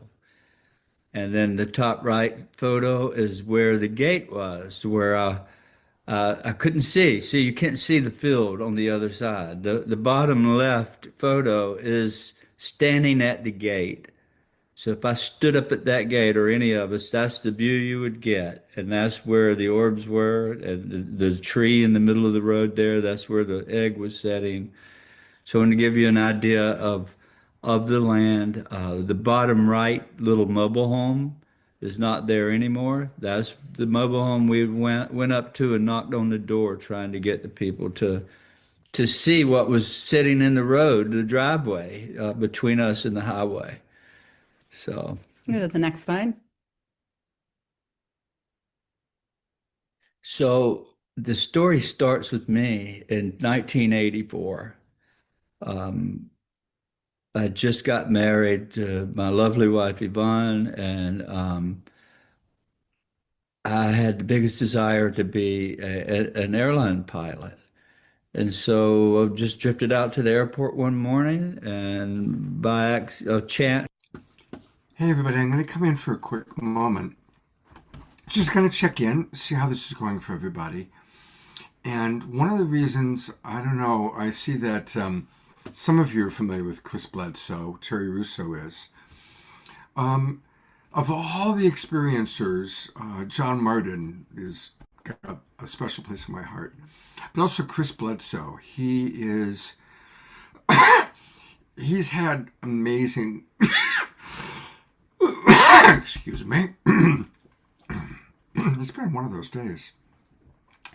He's had amazing experiences. He's been studied at length by a lot of researchers. He's very open-hearted, very willing to share his stories. And so that's why I felt good about really putting a lot of him into today's program. But I just want to kind of check in. So maybe pop in the chat box if this is interesting. And Terry Russo, I did notice that you had, shared about some of what goes on for you in Massachusetts. If you're still with us, you were with us a little up until a moment ago. Oh, there you are. I'm here. I'm just off camera because I'm like homesick with the flu. Oh, okay. Yeah, do you want to share a little bit about your experience, both what you have experienced off the coast? I need you to unmute. I won't put you on camera, but we can hear you. Oops, sorry, I just was talking with somebody. It would be too much to go into right now. It would take too long, but we've both had experiences since childhood, but I don't think we realized many of them until we were adults when some things happened that were profound and memories started coming back. But probably some of the more intense things were in 2012. And then in 2018, we had a real sentinel event where something out of Close Encounters, where it was like a blackout. It was it was like a time of year where that we shouldn't have a blackout. It wasn't winter, it wasn't summer, it was like spring or fall, I forget right now. And we were the only area that had a blackout, and it was like 10 o'clock at night, and all of a sudden there was all this stuff in the sky. And so my husband, being the way he is, let's go to the beach because they're going that way. So we go to the beach, and we must have saw, I don't know, 20 objects in the sky, and we never saw anything like that before, ever. We were kind of godsmacked. And we thought, oh my God, this is going to be in the newspapers, the news, everybody's going to be talking about this. I mean, we were freaked out. And the thing is, it was, time of the year where we have a fair amount of tourists. So we're like, where is everybody? The beach should be busy. So the next day, nobody's talking about it. Nobody's seen anything. And then ever since then, a series of events happened. Again, it would take too long to go into right now, and with both of us, but more with my husband. And he had a major healing. I mean, he was to the point where he was going to get in a wheelchair for the rest of his life. He now walks without a cane. So, like, without going into details, a lot has happened. And ever since June 11th of 2018, where that Sentinel event happened, we have seen stuff in the sky just about every clear night, at the beaches, above our house, everywhere. And not even here on Cape Cod, even when we travel, like in Los Angeles, Sedona, we go to different places. But here on Cape Cod, the last couple of years, it's not just us seeing it anymore. Just about everybody that lives here sees stuff in the sky like all the time. Like the fishermen that go out for days, I think it's sword fishing or tuna fishing, they always see like ships going in and out of the water, and it freaks them out. Now they're used to it. And, it's the weirdest thing. Like, people see this now, but, you don't see it in the news ever. You don't see it in the papers. Like, it's like hush, hush. But most people around here has seen things in the sky. And ever since they put the Space Force in at the Air Force Base by the bridge, it's gone up even probably tenfold. And a lot of times you'll see Black Hawk helicopters and, all kinds of jets scrambling, and it's kind of weird. But we see a lot of ships, a lot of orbs, all kinds of objects. I've even seen things right above the house that were like translucent coming in and out of view. I know this sounds crazy. And if you don't know me, I don't know what you think. I don't do drugs. I'm not an alcoholic. I am sane. I'm not bipolar or schizophrenic. I'm actually a nurse practitioner. We see a lot of crazy things, but it's beautiful. We're not frightened. It's nothing scary. I mean, we actually feel in awe of it. And we're getting more used to it now. And, it's hard to explain it this quickly, but there's a lot more to the story. But there's a lot of stuff going on, and people are seeing it. Just some people don't look up into the sky, so they don't know it. But the people that do look in the sky, or they're stargazers like us, they do see this. I mean, even family members and close friends who thought we were crazy at first are seeing things now. So I mean, it's being witnessed by more and more people. So, I don't know what to say, but there's a lot out there. And Chris Bledsoe, he's amazing. We've been fans of his for a long time. So I think it's all pretty amazing. Oh, beautiful. Thank you. And we all believe you. Susan Bloomquist writes, thank you, Terry. Eleanor Joy writes, we believe you, Terry. Carol Craig writes, it's not true. I see the UAPs. So, definitely. It's 12:40. At 1 o'clock, I do want us to tune in to the Global Silent Minute that's happening all around the world. And Fanny and Vigari are here. So I'm kind of thinking what I'd like to do is I'm going to I'll show I'm trying to think. I'll show a few minutes more of Chris Bledsoe. Then we're going to go to Fanny and Vigari to play some music. And then let's drop into a brief meditation and tune into the Global Silent Minute. And then I'm going to close by showing Jude Currivan. All right? So that's the plan. And so we'll go back and we'll watch a little more of Chris Bledsoe and that program. We didn't mean to go there, but stopped there. Fell in love and started my piloting career. And so the training area, when you take flying lessons, happens to be right over these big round lakes. It's very unpopulated out in there. And so I first saw these depressions in the ground, and there are literally thousands of them everywhere. And under LIDAR, you can see the Cape Fear River running through the middle of it. And all these depressions, some you can't see, some are lakes, some are just discolorations in the soil. You see a big field, and there's a black round area. And so I always wondered what that was, and it put it into my psyche. And I hunted this area as a young person, but after what happened in 2007, I got a knock on the door a year later, 2008. Dr. Howlett Povenmire from NASA comes knocking on my door. And he began to tell me about the Carolina Bays and the connection to strange things and the tektites, these Georgia tektites, unique. They're unique tektites. There's a couple of different kinds. One's called an Indochinite, which they find them all over.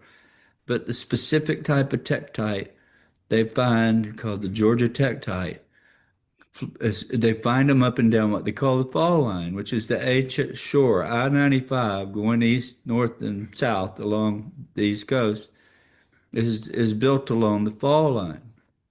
So there are like 500,000 of these depressions that are ranging from New Jersey to Georgia. So if you got in a satellite and you counted them, there's over 500,000. Well, of that, 95% are right there in that county, Bladen County. And the soil is full of meteorites. It's got high levels of that in the soil. And it all adds to I didn't know about Blitz, so I'm sorry. Place. And you can go ahead if you want. Next slide. That's just weird. The land is absolutely pristine. The lakes and you see the old Spanish moss and the trees and the water table. There's no shortage of water here. You dig down I don't block 3 feet, you're going to hit water. Yeah, I thought. All these round where they were lakes trying to just made date me by or something. You this know, I don't even know impact them. They're that trying to happened. like friend me. I'm like, go away. This is Grand You know, Central like these fake to that profiles and impact. stuff. Yeah, I got this weird. Listen to Go to this. the next slide. Hi, LL. This is Lena. There are Hi, carnivorous LA. plants in I this got your number area. from Mary. I heard The you've been helping wildlife find is new just homes. unbelievable. The amount of deer and one of the largest black bear populations in North Carolina or even anywhere is in this area. Next slide. Yeah. And then here you can go again and see the wildlife. The lakes are just stunning and untouched, basically, all this land. So we're aiming to take advantage of this place, and I think Casey's going to lay out what Jim and I and Tom and my daughter Emily and Casey have been working on this quite some time now. So Yeah, you can go to the next slide. Thank you. All right, so I'm very excited to share the visual design direction with you all today for the Bledsoe Center. So Chris, Emily Holloway, and I. I'm going to stop it there because what goes on next is Chris Bledsoe is going to be, they're building a campus to train people for remote viewing and creating the opportunities to expand our consciousness. And then Ubiquity University is going to be running some programs with Chris. So it kind of goes into a commercial. But I do encourage everybody to join Ubiquity University, or at least get on the mailing list. And I'm going to now turn it over to our beloved Fanny and Vigari. Happy solstice, beloved ones. The camera's on you. There's a big backlight behind you, so it's the spaceship, honey. Can you hear us? we can hear you, absolutely. It's the spaceship that's right behind us. We are on a land called Avalon, and we have our yurt there, and we saw a rainbow this morning as we were setting up, and then the internet went off base, so we moved into our mini homes, and we are going to play with our space. Okay. The sound that Vigari is making is very loud. It comes across very, very loud. So maybe tap it much more lightly because it's dominating a little bit. I know I didn't get a chance to do a sound check. No. So.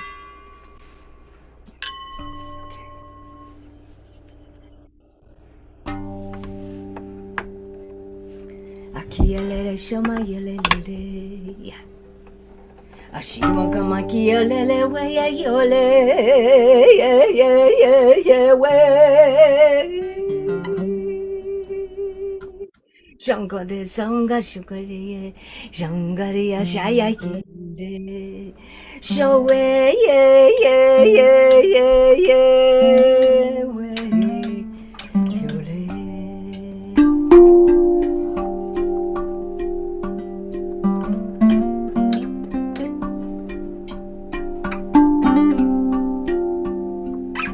Shangamaya keye, give thanks for the land, for the skies, for the star people. I say bring it on, bring it on, bring it on.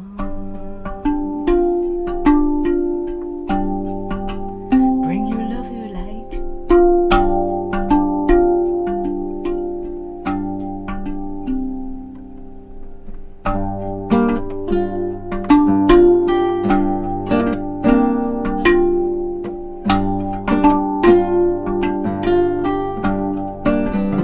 Shakumbaya yo yeah, Shambamba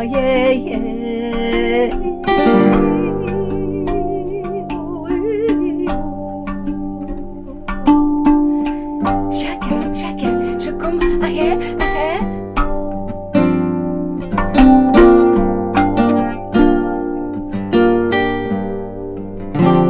Et voilà, bringing in the love, bringing in the light, bringing in the love, bringing in the light, bringing in the sing with us, bringing in the light, sing with us, bringing in the light, bringing in the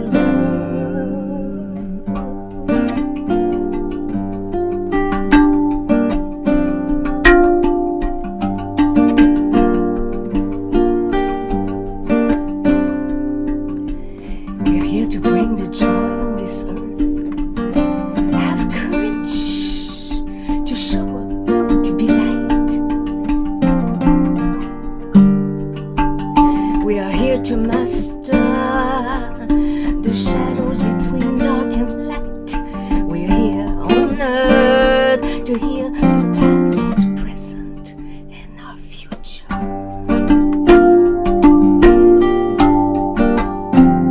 So bring it on. Bring.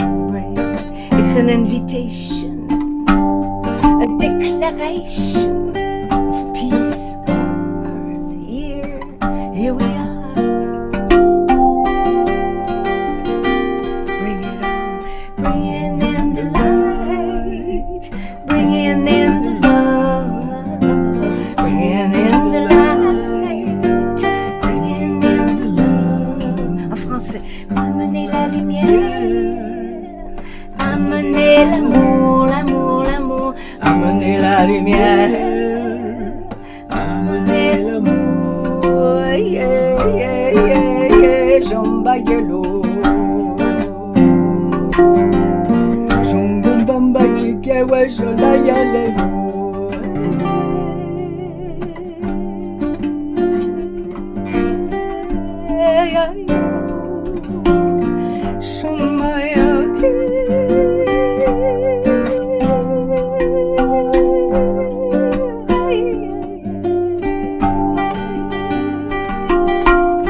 Here we are. We have the freedom to love.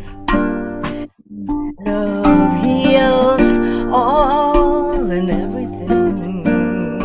So touch me, baby. Oh, hold me close to your heart. Touch me, love.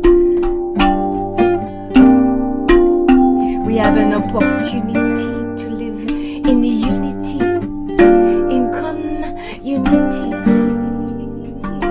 A chance of a lifetime. So bring it on, bring it on. Give all your loving, give all your loving. You'll see a new world rising, a new human race, a new humanity, a new you, a new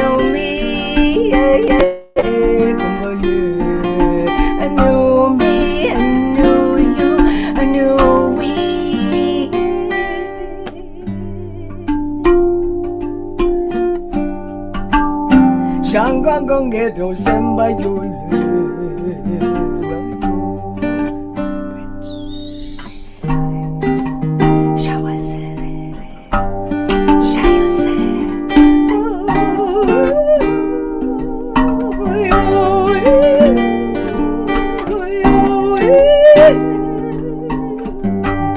We are angels.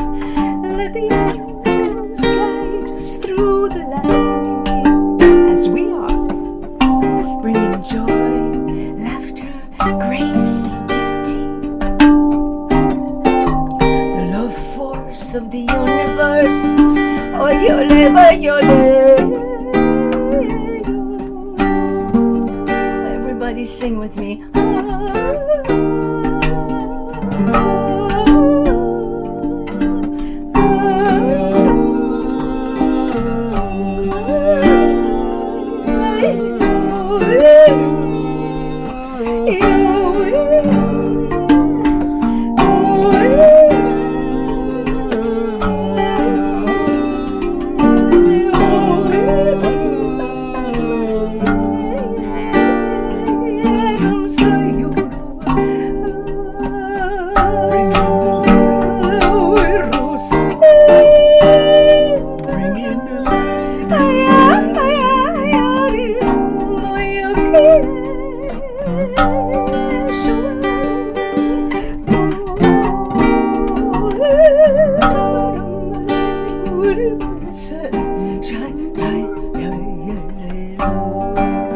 Bring it on.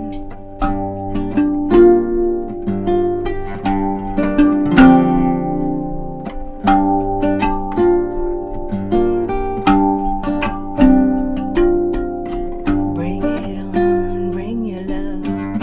I see the hearts of the people opening. I see the light rising around the world. Oh yeah, la joie sur la paix, la joie c'est la paix, la joie sur la terre. C'est toi et moi, mon frère, ma soeur, ma mère, my brothers, my sisters, mothers and fathers.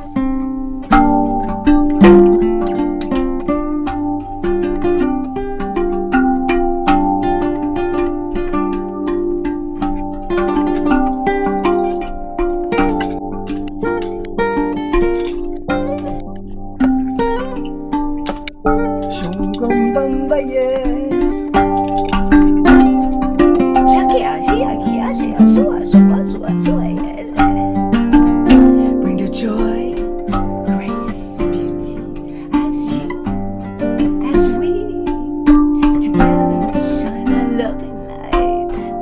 Bring it on, bring it on, my love. It's all about oneness. We share our oneness, the oneness that we have with our Creator, and the unity that we have with our brothers and sisters right here on Earth and across the galaxy.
thank you so much. I'm going to go to gallery view.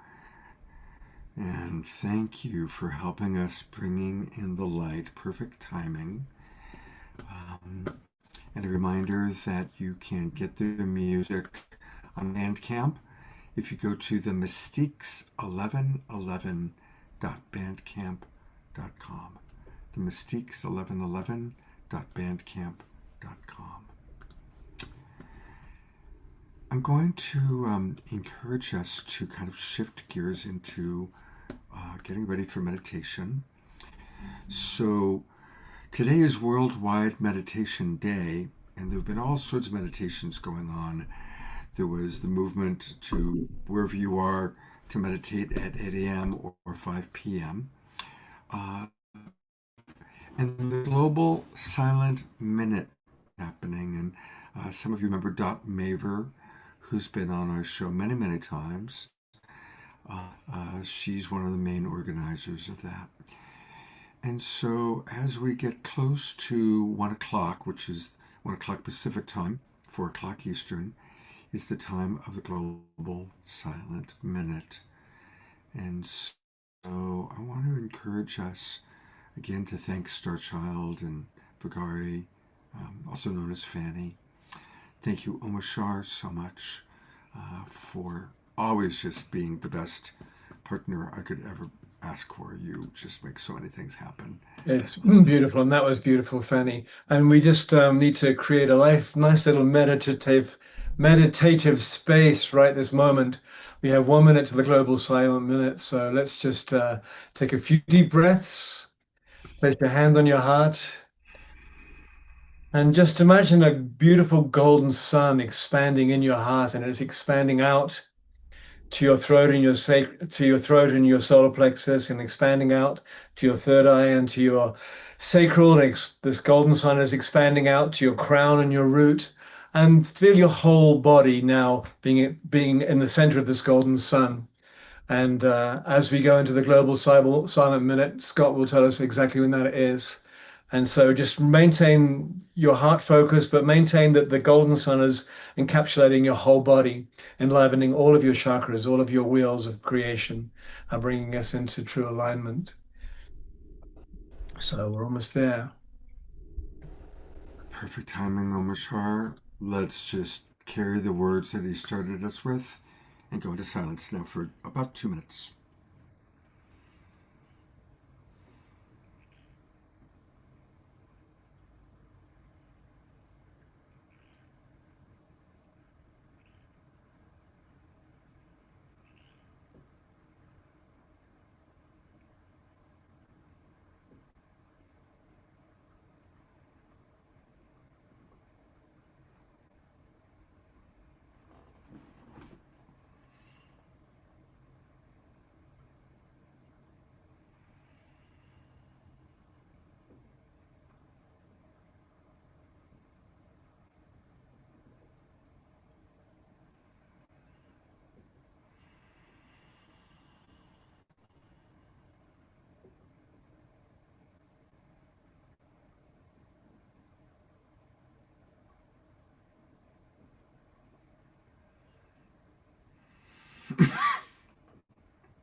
So let us start breathing again deeply, and wriggle your toes and wriggle your fingers. And keep that hand on your heart and know we're all in this together. We are rising together. And the golden sun is that within our heart, which empowers every cell in our body. And as the world meditates, there are hundreds of thousands of us meditating across the world today. And there's only one of us behind all those individualizations. So let's remember that we are together and we are rising.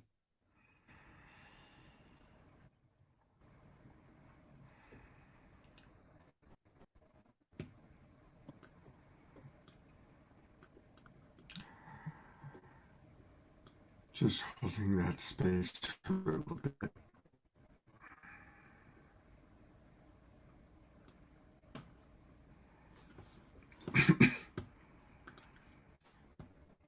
Thank you so much, Omashar.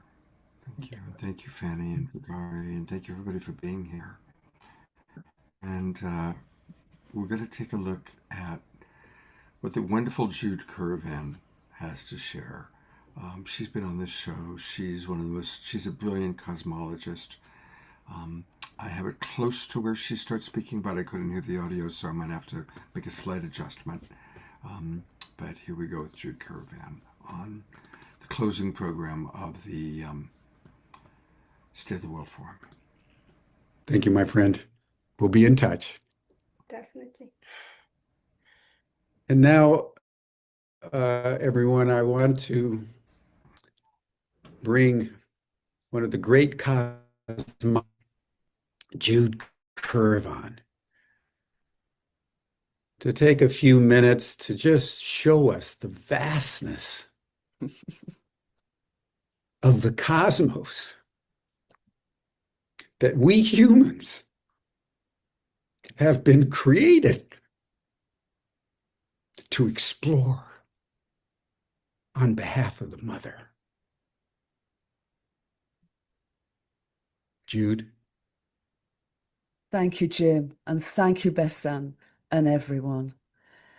And as we come to complete the forum, I invite us to recognize, acknowledge, and honor the cosmic intelligence of our entire universe.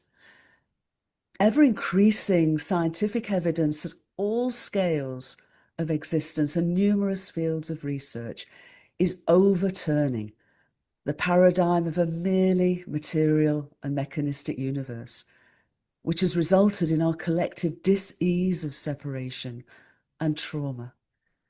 Converging with universal and indigenous wisdom teachings, it's instead revealing a living universe that meaningfully exists and purposefully evolves as a unified entity, and where universal mind and consciousness are primary to its emergence and potential. Our universe began nearly 14 billion years ago, not in the implied chaos of a bang, but as the first moment of an exquisitely, wonderfully fine-tuned, ordered, and ongoing big breath that breathes the gift of life through our little breaths in every moment. Georg, first slide, please. Here we're looking more than 13.5 billion light years into space and 13.5 billion years back in time to the formation of the earliest galaxies, whirling communities of spinning stars and emergent promise. Second slide, please. Over billions of years within spiral galaxies such as this and our own Milky Way, generations of stars have been born, lived, and died. Each has undertaken a wondrous alchemy, transmuting the simplicity of their initial hydrogen and helium into all the elements that would go on to evolve planets and plants and people. At the end of their lives, some of the largest exploded, and in their passing, bequeathed their elemental abundance to form immense interstellar clouds of hydrogen, stardust, and vitally water ice. Slide 3, please. The precise and benevolent conditions within such clouds then enabled complex organic molecules to develop, the initiators of biological life. This is an image of one such cloud in the Eagle Nebula of our galaxy, and within whose nests are eggs or evaporating gaseous globules of future stars. These pillars of creation birthed our planetary system. But to evolve further, planetary homes were needed. And now we know that there are more planets in our galaxy than stars. Slide 4, please. Around 5 billion years ago, within such a cloud, a star exploded as a supernova. Its shock waves likely collapsing such an egg and its surrounding material. Again, not in chaos, but into a spinning disk around a protostar. Next slide. This is a 4.6 billion year old asteroid named Bennu. Material brought back from Bennu and recently analysed has confirmed the presence of amino acids, the building blocks of biological organisms, us, water, and crucially, all 5 nucleobases of DNA and RNA, even before the birth of our planetary home Gaia, and unchanged ever since, and the same for all her biological children. The mastery of the DNA and RNA genetic code have guided their intricate evolution from the simplest cells to the most complex and diverse ecosystems. The evidence from Bennu and interstellar clouds offer promise that such emergence is likely, as we've discovered and explored through our forum, likely abundant through our galaxy and our entire universe. 7, please. Slide 7, thank you. Vitally for us, Gaia is located in a habitable or Goldilocks zone and as a water planet. Her sentience, however, is embodied not only in her biological organisms, but also throughout her planetary rocks and minerals, waters and atmosphere, forming an interdependent Gaia-sphere that has nurtured the continuing progress of complexity for over 4 billion years, and again to us. Next slide, please. The story of our universe is our story. We're each microcosmic co-creators in its evolutionary magnificence and impulse, and we belong as family members of its vast communities of life. It's surely time for us to live up to the name we've given ourselves, Homo sapiens, wise human. And in doing so, to learn from the wisest intelligence, our unitive universe, and to communicate with the wonders within and surrounding us in seen and unseen realms. And ask, what if love is not only the outcome of humanity's journey, but a universal design and evolutionary principle through which coherence, healing, and regenerative futures emerge at every scale of being? This perception is at the heart of the philosophy of Rumi and Sufi tradition.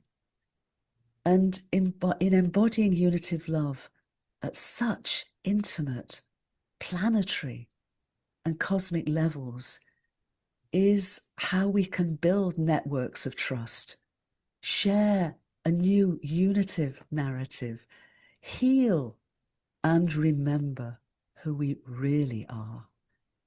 and re-enter sacred relationship with each other and the whole world. This is the spiral dance of our soul's journey to who we can evolve to become.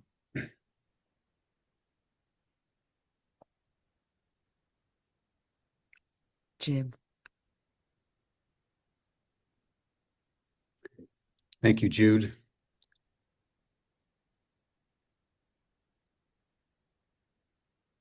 Jude has coined this term, the big breath. And I think that's the spirit with which we want to now offer our final homage to each other and to life.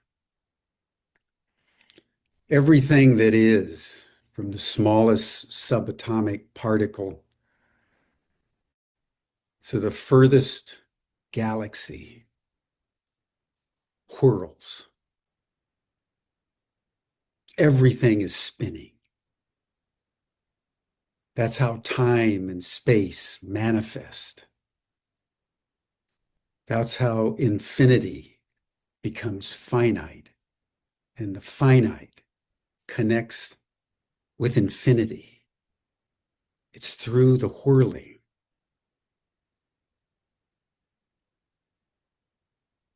Today is the day, December 17th, that is known in history as the wedding day of Jalaluddin Rumi, the great Persian mystical poet of the 13th century, who developed all his poetry through whirling.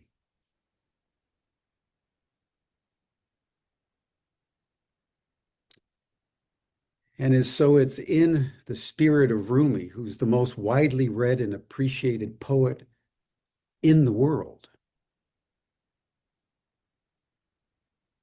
that we now want to bring the 2025 State of the World Forum to a close. So I want to invite Banafsheh Sayad, a Sufi mystic and whirler, sacred dancer, to embody the whirling. And when she is done, Diane Longboat, one of the grandmothers, who has been keeping the sacred fire, which was lit at the beginning and will be blown with breath into infinity as we close. To honor Rumi, to honor the human spirit as we all whirl together into the cosmos as one. Thank you, everyone.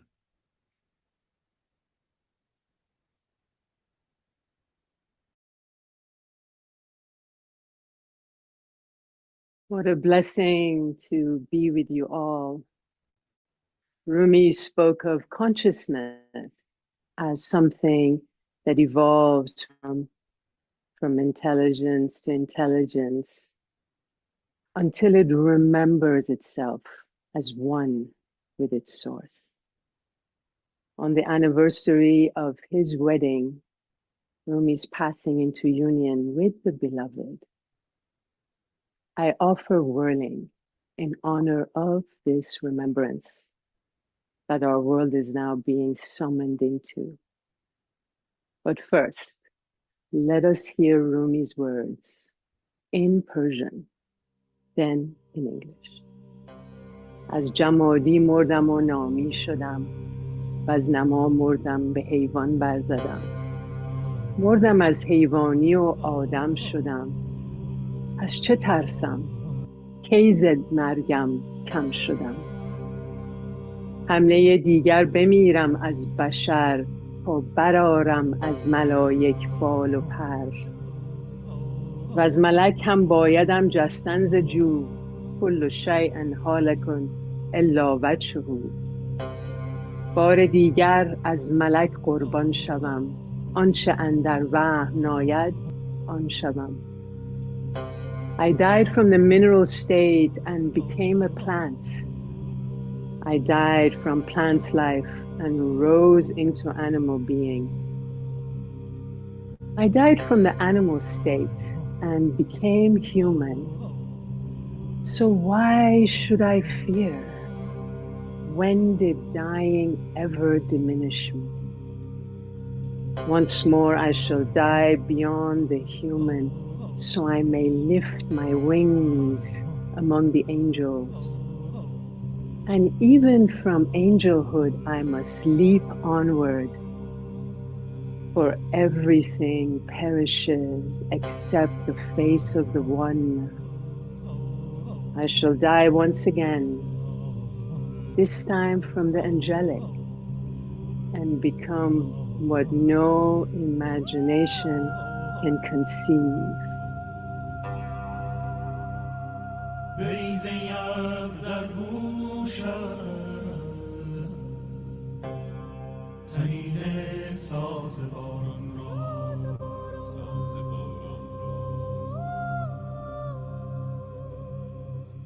برآور از دل این خاک تیره سبزه باغ بهاران را.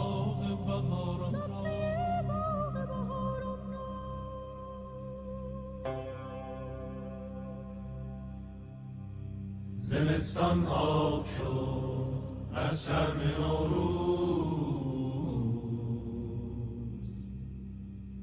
بهاران آمده امروز.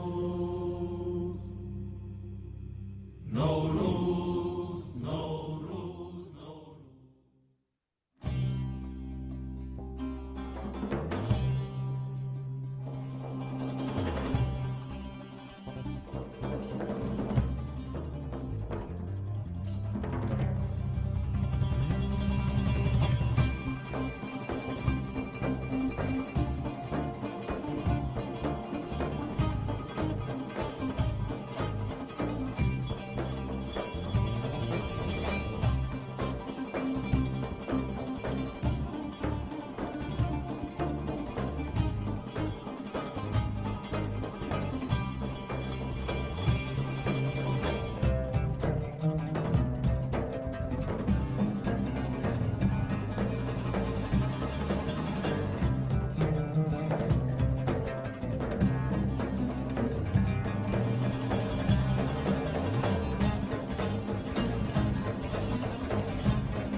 اگر خواهی عطای جاودانی ز عالم‌های باقی ملک بسیار از آن باده که ویرانی اوش است از آن باده که ویرانی اوش است ز شمس قدیم بستان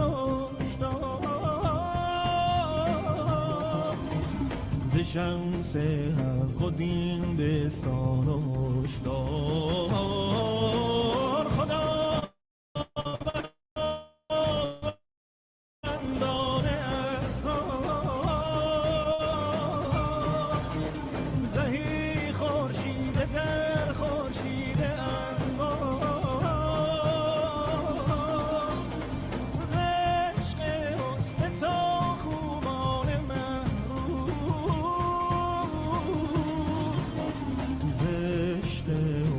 تا خوبان محروم برقصم در مثال چرخ